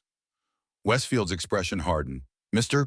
Blackwood, I am conducting official military business under flag of truce. Your presence was neither requested nor required. With respect, Captain, Blackwood countered smoothly. As the appointed territorial representative and the primary complainant against these Apache, I have every right to be present. He turned to address the lieutenants directly. Gentlemen, while you waste time in fruitless negotiation, Apache warriors could be surrounding your men. The Williams family's blood cries out for justice, as do all the settlers murdered by these savages. Sullivan recognized Blackwood's strategy, sowing fear and doubt while appealing to the officer's duty to protect American citizens. He had to counter it before Blackwood's words took root. Captain, Sullivan said firmly, I submit that Mr. Blackwood's concern for timing is more personal than tactical. The evidence in your hands directly implicates him in a conspiracy to provoke war for financial gain. And then he gestured toward the distant mountains. Blackwood has discovered a significant gold deposit in Apache territory. Rather than negotiate rights legally, he's orchestrated false raids to justify military intervention and Apache removal. Blackwood's face flushed with anger. Preposterous. Captain, this man is clearly delusional. The Apache woman has bewitched him. The Apache woman, Elena interrupted coldly, has a name and can speak for herself. My shoulder bears the bullet of your militiaman, Mr. Blackwood, the same man whose journal Captain Westfield now reads. Westfield looked up from the journal, his expression troubled. These entries describe in detail attacks on settler homesteads carried out by men disguised as Apache. He turned to Blackwood. It directly names you as ordering these false flag operations. Blackwood's composure cracked further. Forgeries created by this traitorous doctor and his savage allies. In this, Westfield held up the letter bearing Blackwood's signature. Is this too a forgery? It explicitly orders the elimination of witnesses and references friends in Washington, ensuring military action against the Apache. A tense silence fell over the group. Sullivan could see the conflict playing across Westfield's face, the evidence before him contradicting everything he'd been led to believe. Behind them, both the cavalry company and the Apache delegation waited, the fate of hundreds hanging on the next few moments. Blackwood's eyes darted between the officers, calculating. Sullivan recognized the look of a cornered man preparing a desperate move. Captain Westfield, Sullivan said quietly, I suggest we all return to Fort Benson with this evidence for proper examination. No action need be taken against the Apache today. Westfield nodded slowly, his decision visibly forming. I believe that would be the prudent course, Doctor. These allegations are serious enough to warrant the crack of a rifle shot split the air. Sullivan's horse reared in panic as something whizzed past his ear. Behind him, one of the Apache delegation cried out, clutching his arm where a bullet had grazed him. Chaos erupted instantly. The cavalry line surged forward, assuming they were under attack. The Apache warriors moved to protect their chief, reaching for weapons they didn't carry. Westfield shouted orders for his men to hold position, barely audible over the sudden thunder of hoofbeats and shouted commands. Sullivan fought to control his panicked horse while scanning for the shooter. His eyes locked on one of Blackwood's militiamen, rifle still raised, a satisfied smile on his weathered face. Apache treachery, Blackwood shouted, drawing his own pistol. They've wounded our men. Defend yourselves. Sullivan's world narrowed to a single desperate imperative. Stop this before it became a massacre. He spurred his horse directly toward Blackwood, ducking low as bullets began to fly in both directions. Stand down, Westfield was commanding, but his voice was lost in the growing tumult. The cavalry, responding to perceived Apache aggression, had formed into attack positions. Sullivan reached Blackwood just as the man aimed his pistol at Red Lion. With a desperate lunge, Sullivan knocked the weapon aside. The gun discharged harmlessly into the air as both men tumbled from their horses in a tangle of limbs and fury. They hit the ground hard, Sullivan using his momentum to pin Blackwood beneath him. The land developer fought with surprising strength for a man of his years, hatred giving him power. You've ruined everything, Blackwood snarled, trying to reach for a knife at his belt. Years of planning. Sullivan caught his wrist, forcing it back. It's over, Blackwood. Your scheme is exposed. Around them, the situation deteriorated rapidly. Some of the cavalry, following Westfield's commands, had maintained discipline. Others, particularly those nearest Blackwood's militia, were advancing on the Apache delegation. Elena and Redline were trying desperately to prevent their warriors from retrieving hidden weapons, knowing that armed resistance would justify the very massacre they sought to prevent. Suddenly, a new voice cut through the chaos, powerful, commanding, and unexpected. Cease fire! Stand down! All units!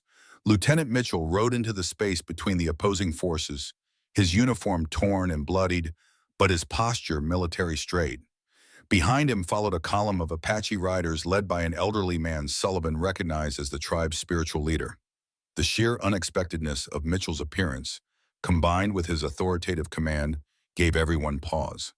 The shooting gradually sputtered to a halt as confusion replaced combat readiness. Mitchell rode directly to Westfield, who stared at him in astonishment. Lieutenant, I thought you were under arrest. With respect, sir, I escaped to prevent a massacre based on lies. Mitchell gestured to the Apache riders behind him. These men saved my life when I was wounded pursuing to Hargrove. They could have killed me easily. Instead, they brought me to their medicine man for treatment.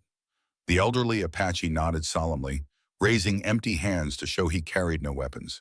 Mitchell continued urgently, "Captain, I've seen Blackwood's operation firsthand. The fake headdresses, the planning of raids. It's all true. He's manipulating us to start a war for his personal gain." Sullivan, still struggling with Blackwood, felt the tide turning. Westfield's face showed the internal conflict of a man reassessing everything he'd believed. The captain looked from Mitchell to the evidence in his hands, then to the Apache delegation standing peacefully despite the provocation. "Captain," Sullivan called, finally subduing Blackwood by twisting his arm behind his back. "Order your men to secure Blackwood's militia." They fired the first shot deliberately to provoke this conflict. Westfield made his decision. "Lieutenant Harris, detain Mr. Blackwood's men. Sergeants, restore order in the ranks. No further hostile action against the Apache unless I personally command it."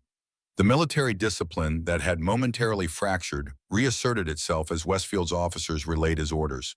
Soldiers moved to disarm Blackwood's militia, who offered little resistance once they saw their employer subdued. Sullivan hauled Blackwood to his feet, marching him toward Westfield. The land developer's face was a mask of thwarted rage and calculation. "This isn't over," he hissed to Sullivan. "My connections in Washington can explain to a military tribunal why you orchestrated attacks on American citizens and attempted to provoke an unauthorized war," Sullivan finished for him. "I'm sure they'll be fascinated." As order gradually restored itself across the battlefield that never quite happened, Elena approached Sullivan, her eyes reflecting relief tinged with lingering wariness. "It appears your faith in Captain Westfield was not misplaced," she observed quietly.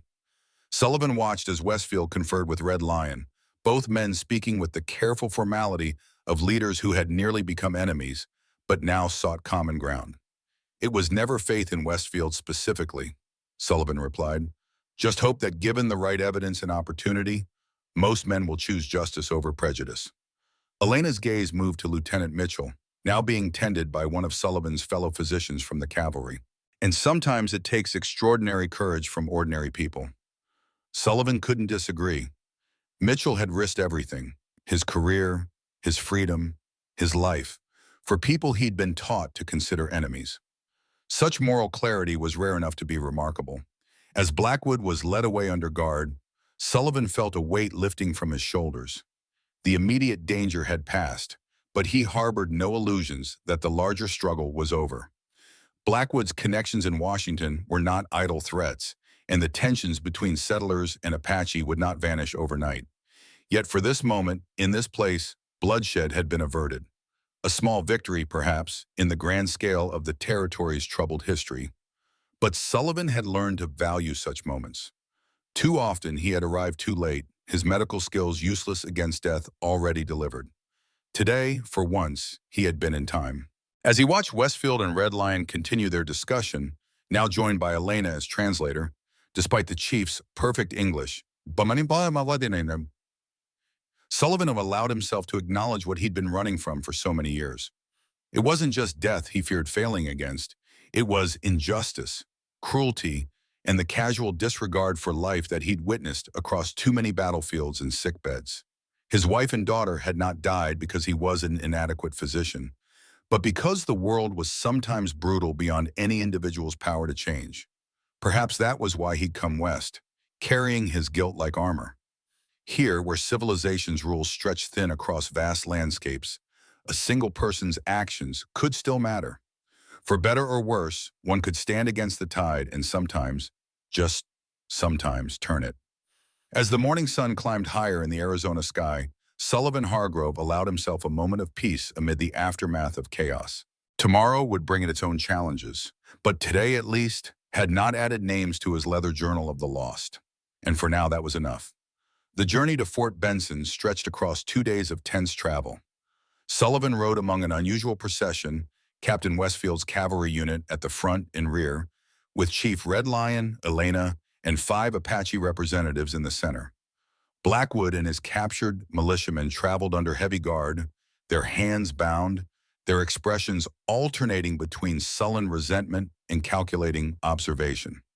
Sullivan kept a watchful eye on Blackwood, recognizing the land developer's silence not as acceptance, but as strategic patience. A man with connections powerful enough to manipulate military deployments would not surrender his ambitions easily. Lieutenant Mitchell rode beside Sullivan when his duties permitted. The young officer's status remained ambiguous, technically under arrest for disobeying orders, yet grudgingly respected by his fellow soldiers for preventing a massacre. His wound, a bullet graze across his ribs sustained during his escape from the camp, had been properly treated but still caused him to wince when his horse traversed rough terrain. "What will you do after the hearing, Doctor?" Mitchell asked as they crossed a sun-baked arroyo on the second day. Sullivan considered the question. He had given little thought to his future beyond ensuring Blackwood faced justice and the Apache remained safe. "Return to my practice, I suppose. The frontier still needs physicians." Mitchell studied him thoughtfully. "You could do more, you know. What happened out there, it isn't an isolated incident. All across the territories, similar conflicts are brewing." Sullivan knew this was true. The pattern repeated itself with tragic regularity. Valuable resources discovered on native lands, followed by manufactured pretexts for removal or extermination of the indigenous inhabitants. "I'm a doctor, Mitchell, not a politician or reformer." The lieutenant smiled faintly. "You became more than a doctor the moment you chose to stand between those cavalry rifles in the Apache camp." Before Sullivan could respond, Elena rode up alongside them. Her wounded shoulder was healing well, though she still carried her arms slightly stiffly. Days in the sun had restored color to her face, and despite the circumstances, she radiated a quiet strength that Sullivan had come to admire deeply. "My father wishes to speak with you," she said to Sullivan, "privately, if possible." Sullivan nodded, curious. Throughout the journey, Chief Red Lion had maintained a dignified distance, speaking primarily with Captain Westfield as they hammered out terms for the upcoming testimony. That he now sought a private conversation suggested matters of importance. Elena led Sullivan toward the front of the column where Red Lion rode slightly apart from the others. The chief acknowledged Sullivan with a slight nod, then gestured for his daughter to give them space. Elena withdrew discreetly, though Sullivan noted she remained within eyesight. "She has become protective of you, medicine man," Red Lion observed, following Sullivan's gaze. An interesting development. Sullivan felt unexpectedly self-conscious. "Your daughter is protective of justice, Chief, as are you." Red Lion's weathered face creased in what might have been amusement. "Perhaps, but I did not ask you here to discuss my daughter's motivations." He looked ahead at the trail, his expression growing more serious. "We approach Fort Benson. Once there, our fates will be determined by white men's justice." "Captain Westfield seems committed to a fair hearing," Sullivan offered. "Captain Westfield is one man. Blackwood has many friends." Red Lion turned his penetrating gaze on Sullivan. "You know this as well as I. The evidence may be dismissed, witnesses discredited, truth obscured by politics and money." Sullivan couldn't deny this possibility. He had seen justice subverted before, particularly when those seeking it lacked power or influence. "Once," Red Lion continued, studying Sullivan carefully, "you came to my people as a healer who doubted our ways. You treated our bodies but remained separate from our spirit. Now I see a different man before me."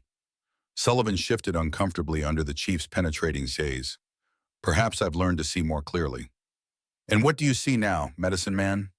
"That wisdom and humanity aren't confined to those who look like me or share my beliefs," Sullivan answered honestly.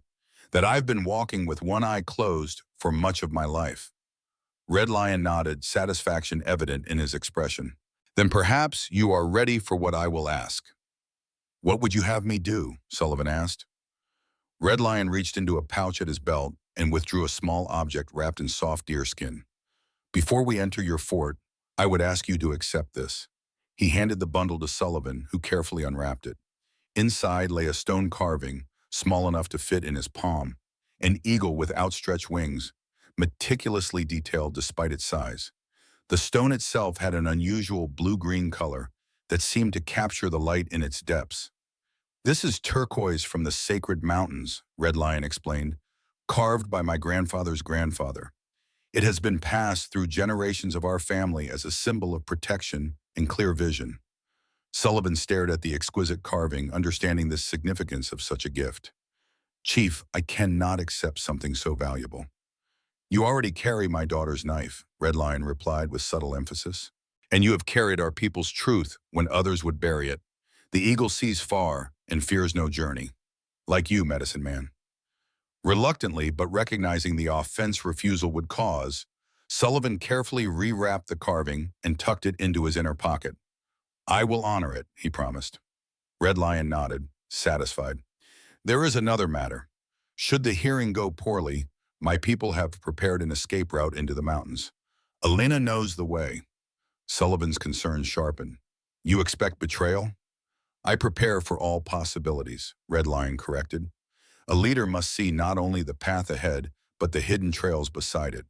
He fixed Sullivan with a meaningful look. Remember this, should you need it. The chief nudged his horse forward then, rejoining the main group and leaving Sullivan to ponder the implications of their conversation. The warning was clear. Despite Westfield's apparent integrity, Red Lion remained wary of white men's justice.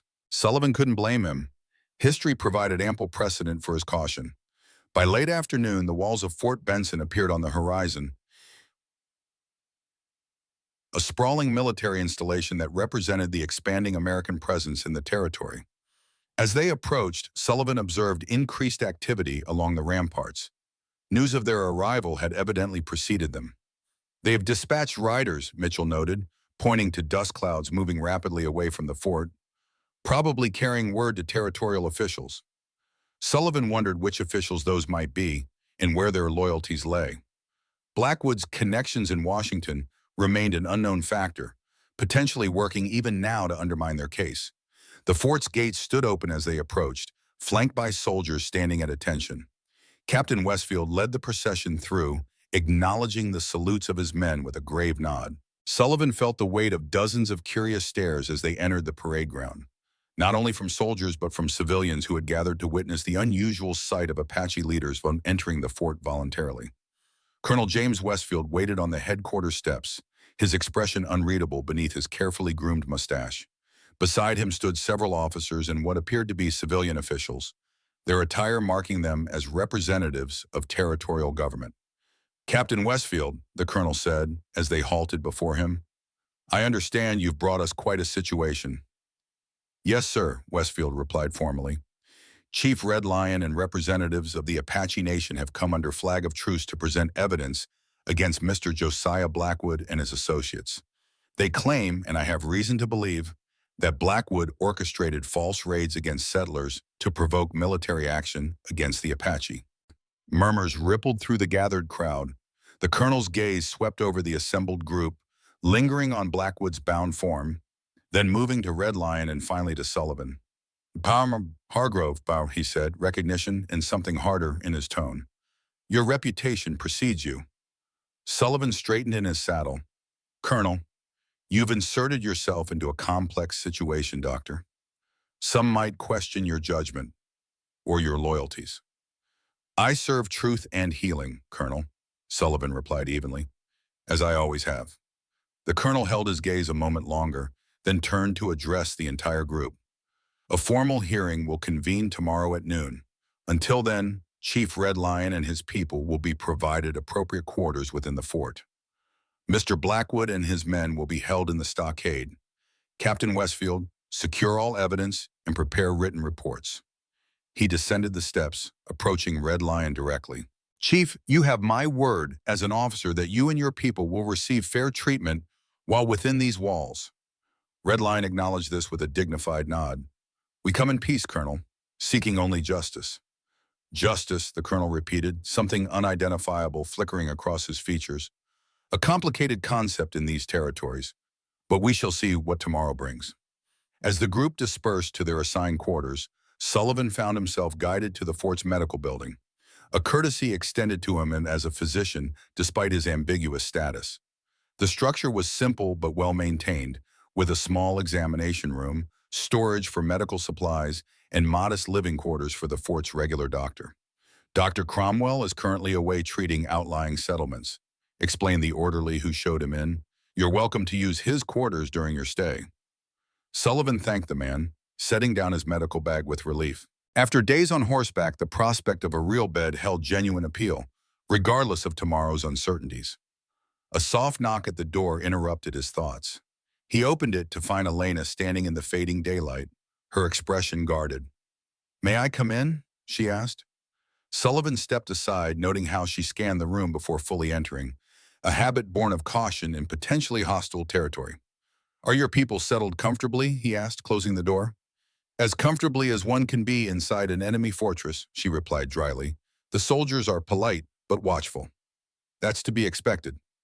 Sullivan gestured for her to take the room's single chair, while he leaned against the examination table. "What brings you here, Elena?"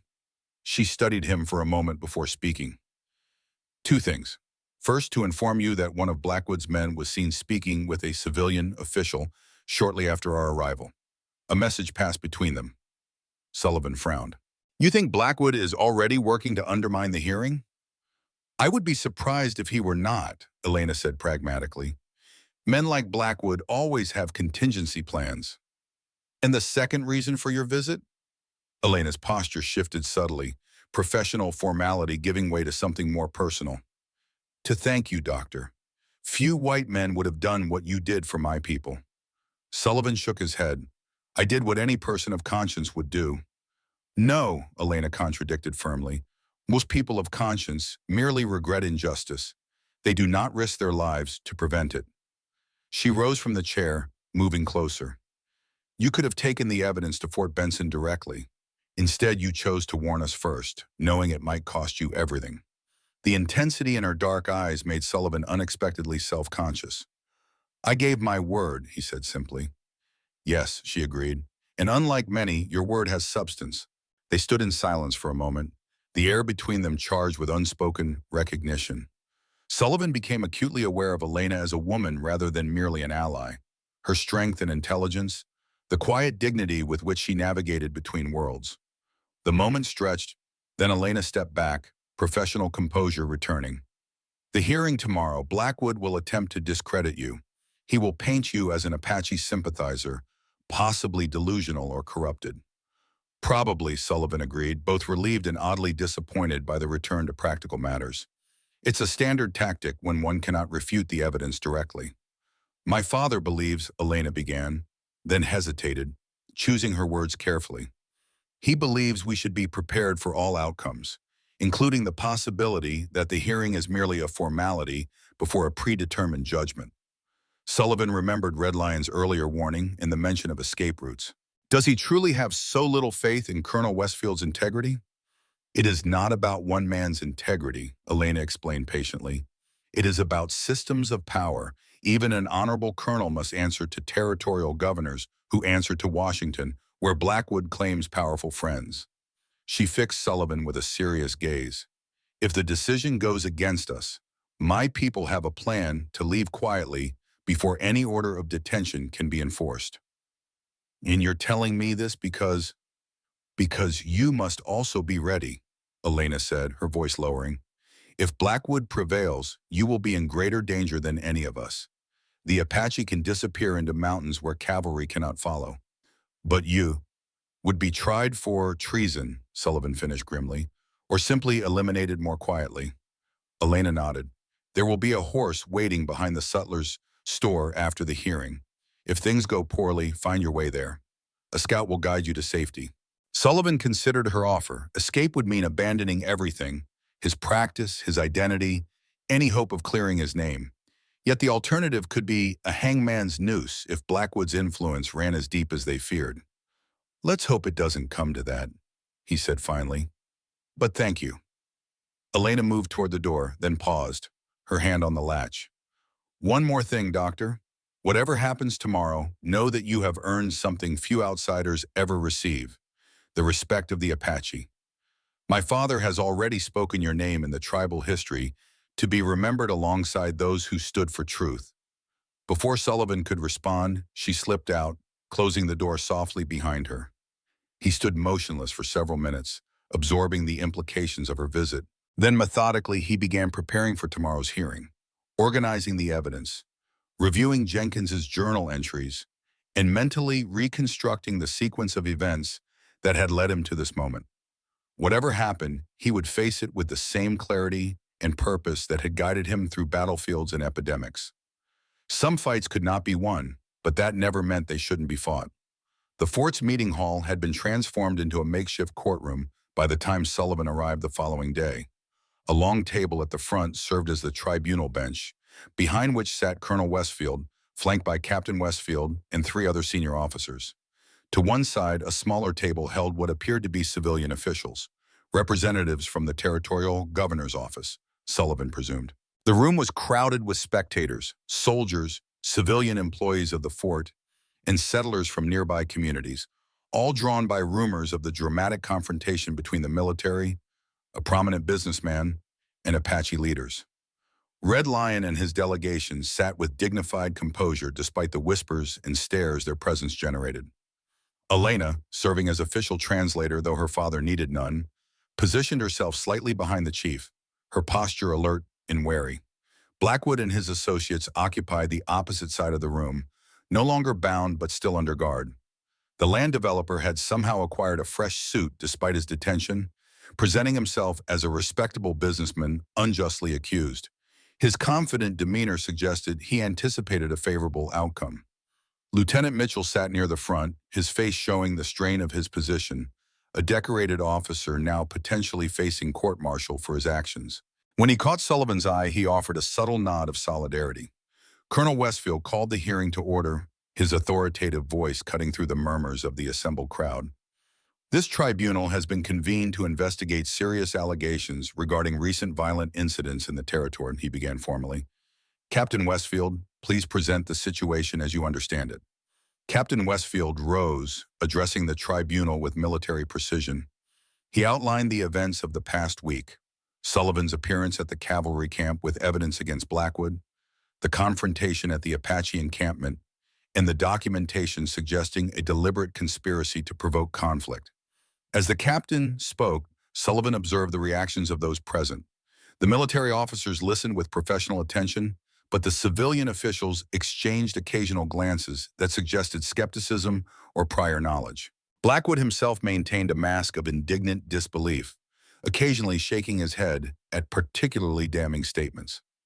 The physical evidence includes forged Apache artifacts used in the raids, a journal documenting the false flag operations, a letter explicitly ordering the elimination of witnesses, and maps indicating Mr. Blackwood's interest in specific Apache territories, Captain Westfield concluded. Thank you, Captain, the colonel acknowledged. We will examine each piece of evidence and hear testimony from relevant witnesses. He turned to Sullivan. Dr. Hargrove, as the individual who initially collected much of this evidence, please approach and state your account of events. Sullivan moved to the center of the room, feeling the weight of every gaze. He spoke clearly and methodically, detailing his first suspicions about the raids, his investigation, and the subsequent events. He described finding Elena wounded, their journey together, and the discovery of the letter on Jenkins' body. In my professional assessment, Sullivan concluded, the evidence forms a cohesive pattern indicating Mr. Blackwood orchestrated these attacks, disguising his men as Apache to create a pretext for military intervention that would remove the Apache from lands containing valuable resources. The colonel studied him thoughtfully. And what motivated you to investigate these matters, Doctor? Treatment of the sick and injured is your profession, not law enforcement or military intelligence. As a physician, I am concerned with preventing harm as well as healing it, Sullivan replied evenly. When I began noticing inconsistencies between reported Apache attacks and actual Apache behavior, professional curiosity became moral obligation. Or perhaps, interjected one of the civilian officials, speaking for the first time, your known sympathies for the Apache colored your perception of events. Sullivan turned to address the man directly. My sympathies lie with truth and justice, sir. I have treated Apache patients, yes, just as I've treated soldiers, settlers, and anyone else requiring medical care. That doesn't constitute bias, it constitutes humanity. A murmur rippled through the audience. Colonel Westfield restored order with a sharp rap on the table. Chief Red Lion, would you now present your testimony? The colonel requested. Red Lion rose with dignified grace, his imposing presence commanding immediate attention. He spoke in perfect English, surprising many in the audience who had expected him to require translation. My people have maintained peace according to the treaty signed 3 years ago, he stated firmly. We have not conducted raids on settlements or wagon trains.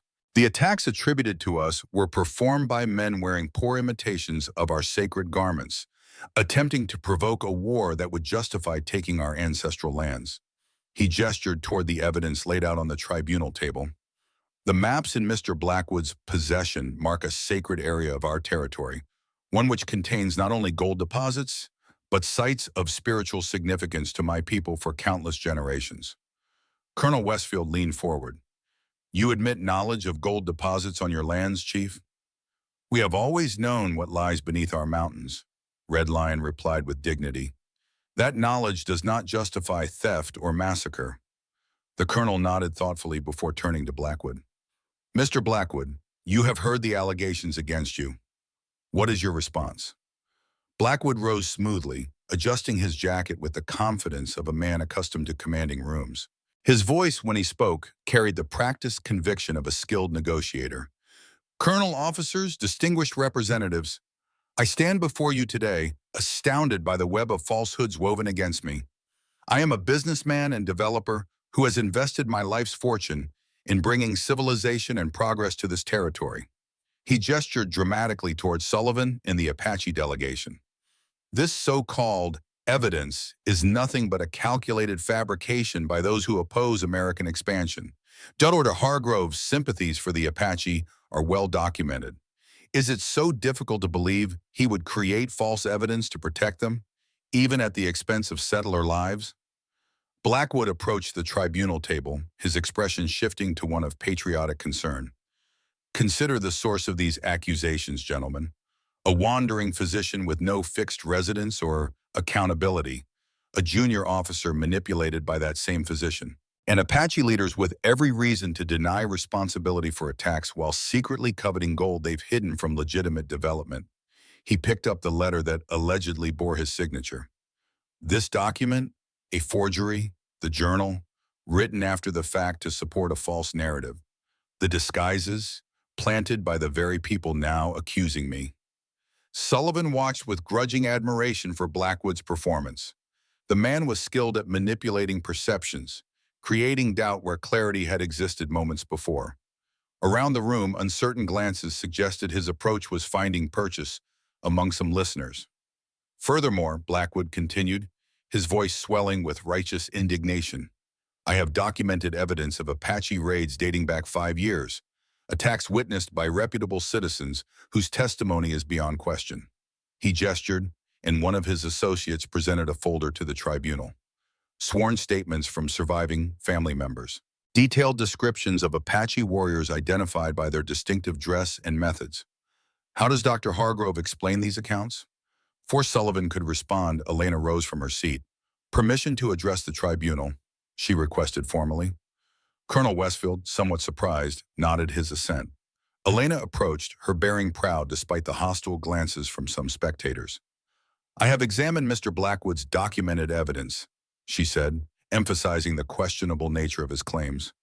Many of these statements describe attacks that occurred precisely when diplomatic meetings between Apache leaders and military officials were taking place. Meetings where my father and other chiefs were present at forts and witnessed by dozens of soldiers. She turned to face Blackwood directly. Your documented evidence creates an impossible scenario.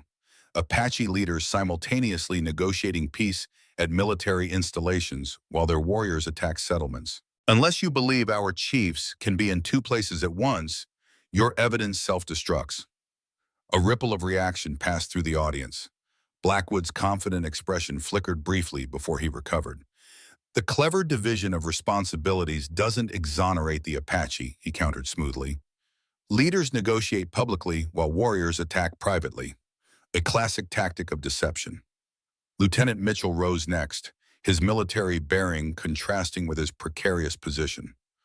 Colonel, with permission, I can testify to direct observations of Blackwood's militia preparing disguises and discussing plans for raids. As an officer of the United States Army, I state under oath that I witnessed deliberate deception designed to implicate the Apache in attacks they did not commit. The hearing continued for hours, testimony and evidence examined from every angle.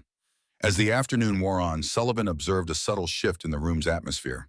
The civilian officials, initially receptive to Blackwood's explanations, grew increasingly uncomfortable as contradictions in his account emerged. The military officers, trained to evaluate tactical situations objectively, appeared to recognize the strategic consistency of the evidence against Blackwood. Yet doubt lingered. Sullivan could see it in the whispered consultations among the tribunal members, in the calculating gleam that remained in Blackwood's eyes despite the mounting case against him. Finally, Colonel Westfield called for a recess.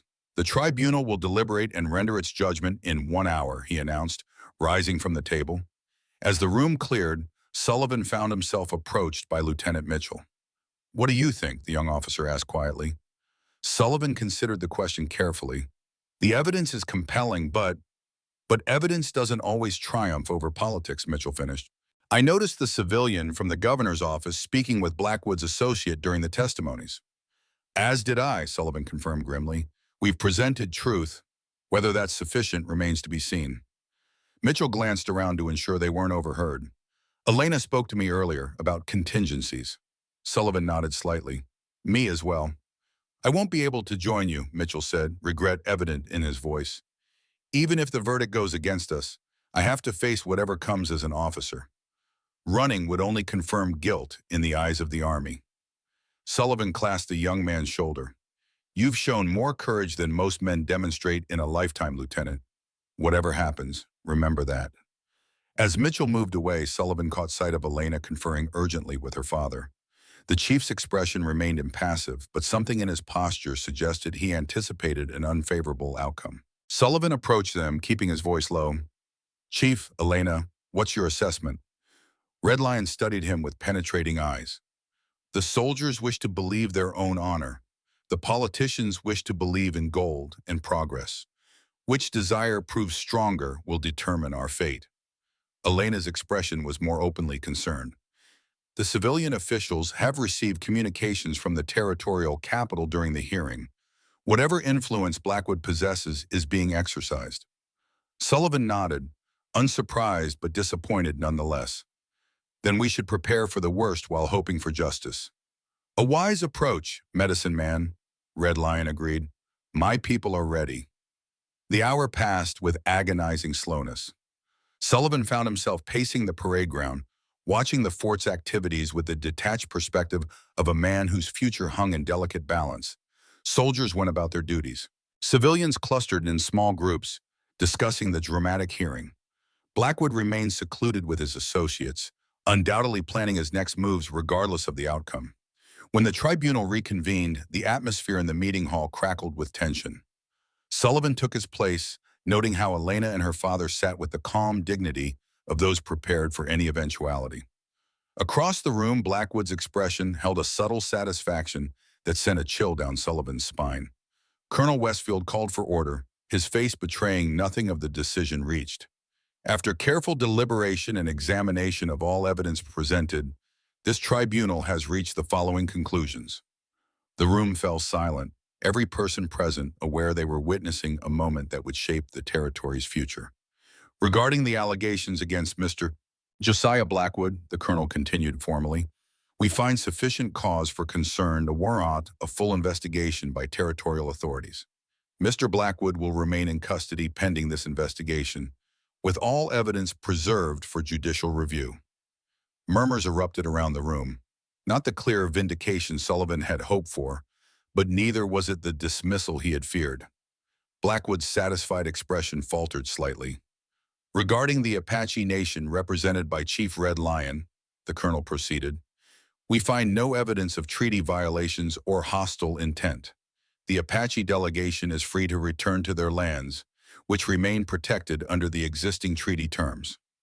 Furthermore, the area identified in Mr. Blackwood's maps is hereby placed under military protection against unauthorized mining or development activities until proper legal determinations can be made." Redlion's expression remained unchanged, but Sullivan noticed Elena's slight exhale of relief. "As for Lieutenant Mitchell," and the colonel continued, his tone shifting subtly, "while his actions violated the chain of command, his intentions were honorable and ultimately prevented potential tragedy. He will face disciplinary action for insubordination but will retain his commission pending review by higher authorities. Mitchell stood at attention, accepting the judgment with military stoicism despite the reprieve it represented. Finally, Colonel Westfield said, turning his gaze directly to Sullivan, regarding Dr. Sullivan Hargrove, this tribunal recognizes his actions were undertaken out of moral conviction rather than treasonous intent. No charges will be filed, though we strongly advise the doctor to utilize proper authorities in future should he encounter similar situations. The colonel rose, signaling the hearing's conclusion. This tribunal is adjourned. Captain Westfield will oversee the implementation of these decisions. As the crowd dispersed, reactions varied widely. Satisfaction from some, disappointment from others, and calculation from those with vested interest in the territory's development. Sullivan himself felt a complex mixture of relief and wariness. The immediate danger had passed, but Blackwood's influence remained a shadow over their fragile victory. Elena approached, her expression guarded despite the favorable outcome. It appears justice has prevailed, she observed, though her tone suggested reservations. For now, Sullivan agreed, though I suspect Blackwood's full investigation may encounter mysterious delays and complications once territorial officials take charge. My father thinks similarly, Elena confirmed, which is why we leave at dawn, returning to our lands to ensure the military protection promised is actually provided. Sullivan nodded, understanding the wisdom of their caution. A prudent decision. Elena studied him thoughtfully. And you, Doctor? What path will you take now? It was a question Sullivan had been asking himself throughout the hearing. His life as a traveling physician had been disrupted irrevocably by these events. Returning to his previous routine seemed impossible, yet what alternatives remained? I haven't decided, he admitted, though I suspect certain settlements may be less welcoming to my services thereafter today. Then perhaps you might consider a proposal, Elena suggested, a hint of formality entering her tone. My father asked me to convey an invitation. We have need of a skilled physician among our people, one who understands both Western medicine and respects our traditional healing ways. Sullivan blinked in surprise. Your father is offering me a position as the Apache physician? He is offering you a place, Elena corrected carefully. Not merely as a doctor, but as a bridge between our worlds. Few possess both the medical knowledge and the moral courage such a position would require. The unexpected proposal resonated with something deep within Sullivan, a longing for purpose beyond merely treating symptoms, a chance to address underlying causes of suffering. Yet he hesitated, aware of the implications. Many would view a white doctor living among the Apache as confirming their suspicions about my loyalties, he said cautiously. Elena's expression remained serious. Yes, which is why this is not an offer made lightly, nor should it be accepted without consideration. She paused, then added more personally, but there are worse things than having one's loyalties questioned, Doctor. Living without true purpose is among them, as I suspect you know well. Before Sullivan could respond, a commotion near the tribunal table drew their attention. Blackwood, still in custody but apparently enraged by the decision, was gesturing angrily while speaking to the civilian officials. This isn't over, they heard him declare loudly enough for many to overhear. When the governor hears of this military overreach, when my associates in Washington learn how territorial development is being obstructed by Apache sympathizers, Captain Westfield stepped forward, his patience visibly thin. Mr. Blackwood, you're still in custody. Please compose yourself, or you'll be returned to the stockade immediately. Blackwood's eyes locked with Sullivan's across the room, hatred burning in their depths. You've made a grave mistake, Doctor, he called. Men like me build empires. Men like you are footnotes. As guards led the fuming land developer away, Elena turned back to Sullivan. He will not surrender his ambitions, she observed quietly. No, Sullivan agreed, but neither will he find them as easily achieved as before. They walked together onto the fort's parade ground, where the late afternoon sun cast long shadows across the packed earth. Sullivan felt the weight of Elena's invitation, along with the implicit warning in Blackwood's parting threat. When do you require my answer? He asked finally. We depart at dawn. Elena replied, but the invitation remains open beyond tomorrow. My father understands such decisions cannot be rushed. Sullivan nodded, grateful for the consideration. Thank you. I'll provide my answer before you leave. Elena studied him for a moment longer, something unspoken in her dark eyes, then departed with a dignified nod. Left alone with his thoughts, Sullivan wandered the fort's perimeter. From the western wall, he could see the distant mountains where the Apache made their home, rugged, beautiful, and fraught with both danger and possibility. To the east lay settled territories, towns growing into cities, the inexorable advance of a civilization that viewed the West as empty space awaiting development, regardless of who already inhabited it. As twilight descended, Sullivan found himself outside the fort's small cemetery, where wooden crosses marked the graves of soldiers, settlers, and others who had perished on the frontier. He stood quietly, reflecting on his journey from battlefield surgeon to wandering doctor to unlikely defender of an embattled people. The sound of footsteps interrupted his contemplation. Turning, he found Lieutenant Mitchell approaching, his expression thoughtful. "Paying respects?" the young officer asked. Sullivan gestured toward the simple markers, considering paths not taken and those that lie ahead. Mitchell nodded understanding. "I heard Chief Red Lion extended an invitation. The fort has few secrets." "News travels quickly," Sullivan observed dryly. "Will you accept?" Mitchell asked directly. Sullivan gazed toward the distant mountains, his expression shifting from uncertainty to clarity. "When I first came west, I was running from failure, believing my worth as a physician was measured by how many I could save. But these past weeks with Elena and her people have shown me something different. They view healing not as conquering death, but as honoring life in all its complexity. And with the Apache, you see a chance to address causes rather than symptoms," Mitchell surmised. "Perhaps," Sullivan acknowledged, "or perhaps I'm simply tired of arriving after tragedy has already struck." They stood in companionable silence as darkness settled more firmly across the landscape. Finally, Mitchell spoke again, his voice reflective. "My father used to say that a man's life has seasons, just like the land. Sometimes you plant, sometimes you harvest. Sometimes you simply allow the field to lie fallow, gathering strength for what comes next." Sullivan appreciated the wisdom in the metaphor. "In what season would you say I'm entering, Lieutenant?" Mitchell smiled slightly. "That's for you to determine, Doctor. But from what I've observed, you've been fallow long enough." With a respectful nod, the young officer departed, leaving Sullivan once more alone with his thoughts. The decision crystallized gradually as stars appeared above, ancient and unchanging witnesses to humanity's brief struggles below. By the time full night had fallen, Sullivan knew his answer with a certainty that brought unexpected peace. At dawn, he stood by the fort's eastern gate as the Apache delegation prepared to depart. He carried only his medical bag and a small pack of personal necessities, having distributed his few other possessions among those who could use them. Elena approached, her keen eyes noting his travel-ready appearance. "You've made your decision," she stated rather than asked. Sullivan nodded. "If your father's offer still stands, I accept." Something that might have been satisfaction flickered across her composed features. "It stands. The people will welcome your skills, medicine man." Chief Red Lion joined them, his ageless eyes taking in Sullivan's preparations with approval. "You have chosen a difficult path," he observed. "Not all among my people will immediately trust a white healer." "Trust is earned over time," Sullivan replied, "as is understanding."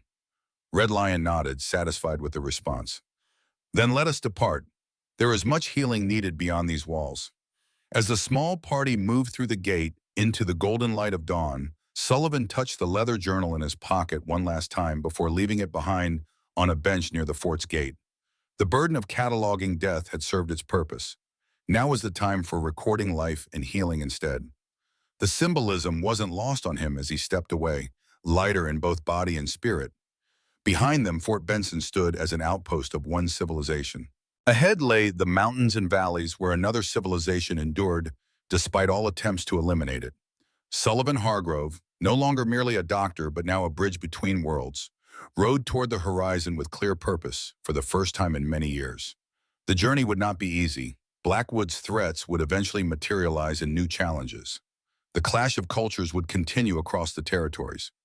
Old prejudices would resist new understandings. But today, at least, death had not added names to his journal. Today, healing had prevailed over hatred. Today, one small portion of the vast frontier had chosen peace over bloodshed. And for a doctor who had witnessed too much death, that represented a victory worth any sacrifice. As the rising sun cast their shadows long across the desert floor, Sullivan rode beside Elena and Chief Red Lion toward the distant mountains. Behind them, the fort grew smaller, representing a life now past. Ahead lay uncertainty, purpose, in the chance, however fragile, to build something that might endure beyond the conflicts of their troubled times. For the first time since losing his family, Sullivan Hargrove rode not away from pain, but toward possibility. The turquoise eagle secure against his heart, and the desert wind cool against his face. Where once he had seen only boundaries between peoples, between life and death, he now perceived connections. The frontier had stripped him of many illusions, but today it offered something unexpected in return. Not merely survival, but transformation. As Elena rode beside him, their shadows merging on the desert floor, Sullivan understood that true healing began with himself. And in a land where death too often rode the wind, this newfound wisdom shone more brightly than gold.